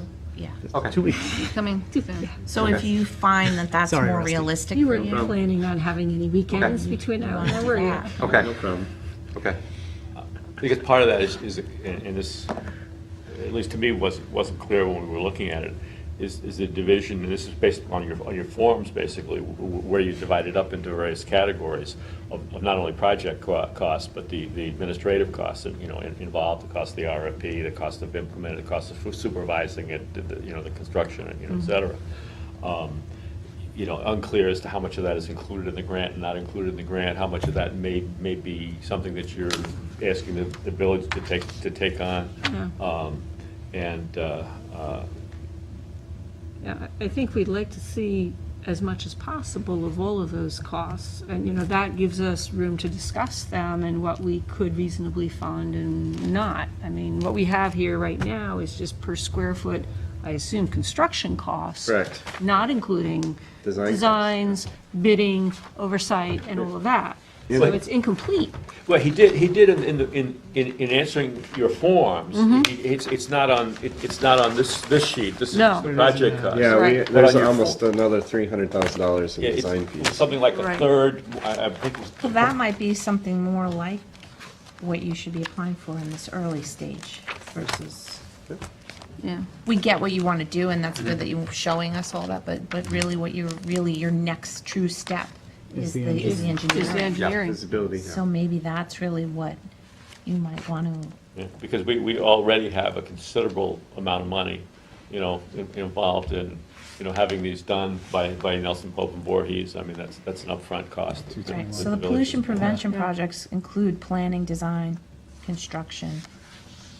So we can, So your That's a your schedule conversation would that be we then, if we were funding some of those costs, you're looking to do the design in 2019, bids out, bids in, 2020 maybe, yes, so. 2020 shovels in ground? Maybe, or yes, so that's one of the things I think I want to think through and discuss with the village and make sure that we're all on the same page, and I'll come back to you before then because it August. might be, hey, we need this much for the Yeah, yeah. Right, engineering, so if you and did all then that the- would change once you really have a true picture, you might have a That's totally going to different change number. the numbers, Yeah, yeah. Of- yeah, and then you'll have a much better basis for your numbers, and we'd feel more comfortable in recommending. Right, and back to what I said at the very beginning, is that I maxed out the potential practices. we might not be able to max out due to in real life concerns, or some of the homeowners will never agree to, or, Right. a number of things. So that's Yeah. exactly, that's So maybe what I premature got for concerned all of about. these. Yeah, that's what we were kind of getting at by asking you to rank them and prioritize them, is like, what ones are really, truly shovel-ready right now that we can Yeah. get to? And so it might only be a handful, but you really need the money for the engineering. So we would And then encourage you you to come back. amend if you need to. Okay. So are you, just so that we understand this, or I understand it, are you suggesting that, and I don't know what your schedule is, although you do have some kind of deadline where you're deciding, but. It's sort of self-imposed, That but we- the first part of this, or the first part of the request for funding, could be for more of the engineering and planning part of it, where we'd be requesting a certain amount of money for further planning with a certain time period. Yes. Which would be followed by the actual, the actual RFP and in the implementation of the projects. Yep. Yeah, and that would be a separate round. Obviously, we've all seen it, we're familiar with it. You may want to say, we know we can do these certain number, but we also know we need the engineering for all of this. So it could be together, or it could just be, we want to amend and just ask you for the money for the engineering and planning services now, and then come back in a later funding round for the ones that work out. That's up to you, but This'll, we'll have another RFP, we're gonna have another fund- hopefully earlier than we did this year for next year's. Yeah, it was at the beginning of the year, so we hope to have have several another funding request. rounds each year. Okay, At so least I was two. just going to ask that. That's what not the only- No, at what least the- 2 per year. What the maybe number of months or Okay. years would be in between. Yeah. So each year, and it depends, and then it becomes That's it. competitive. Now, we'll be, So- Yeah. So if you theoretically were able to somehow get some finite engineering plans and costs for some projects by early next year, and you thought you could get some of those Yeah. going next year, you could actually come in and ask for construction costs. Correct me if I'm not getting this right, there's a couple of these projects, like the road ends, they're actually slam dunks. Yeah. So maybe we get 1 or 2 of those that we actually ask for the funds to implement, and we potentially put shovel in the ground next year. Yeah.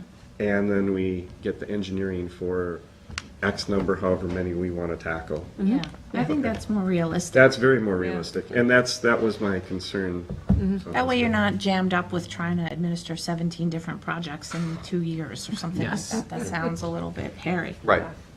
Including on Main Street and things like that. Yeah, so I think you want to maybe, and they're all very And parking worthy lots. projects. Yeah. You're right, so we might want to consider that maybe we tackle one hard project and look at getting a couple number ones right away, get engineering for a couple 2s, maybe a 3 and maybe a 4, and get that done, and then look at the other ones, because the 4 is gonna be like a major parking lot, or Sure. the wharf, or something like that. Yeah.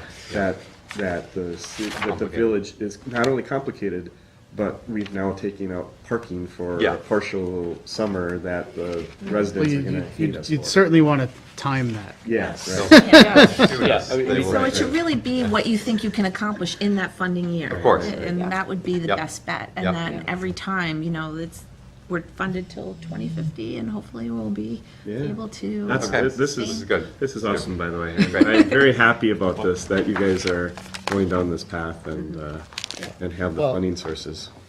I know some of us have to be somewhere, but Yes. I know Janice stated it earlier, but I've been going to other municipalities and showing them your plans Oh, and saying, thank you very much. Really? this That's the best compliment ever. this is a well thought out, easy to understand suite of green infrastructure alternatives. Very good, thank you. And Yeah, and Really good. and I've said I encourage you to do something similar for your village That's or town or Yeah. homeowners T&T. association or whatever. That's So right. just so you know. Good, Yeah, thank you. no, that's really good to know, and I'm gonna, I guess, not to toot my own horn, but I will a little bit, is that I've been doing this a long time.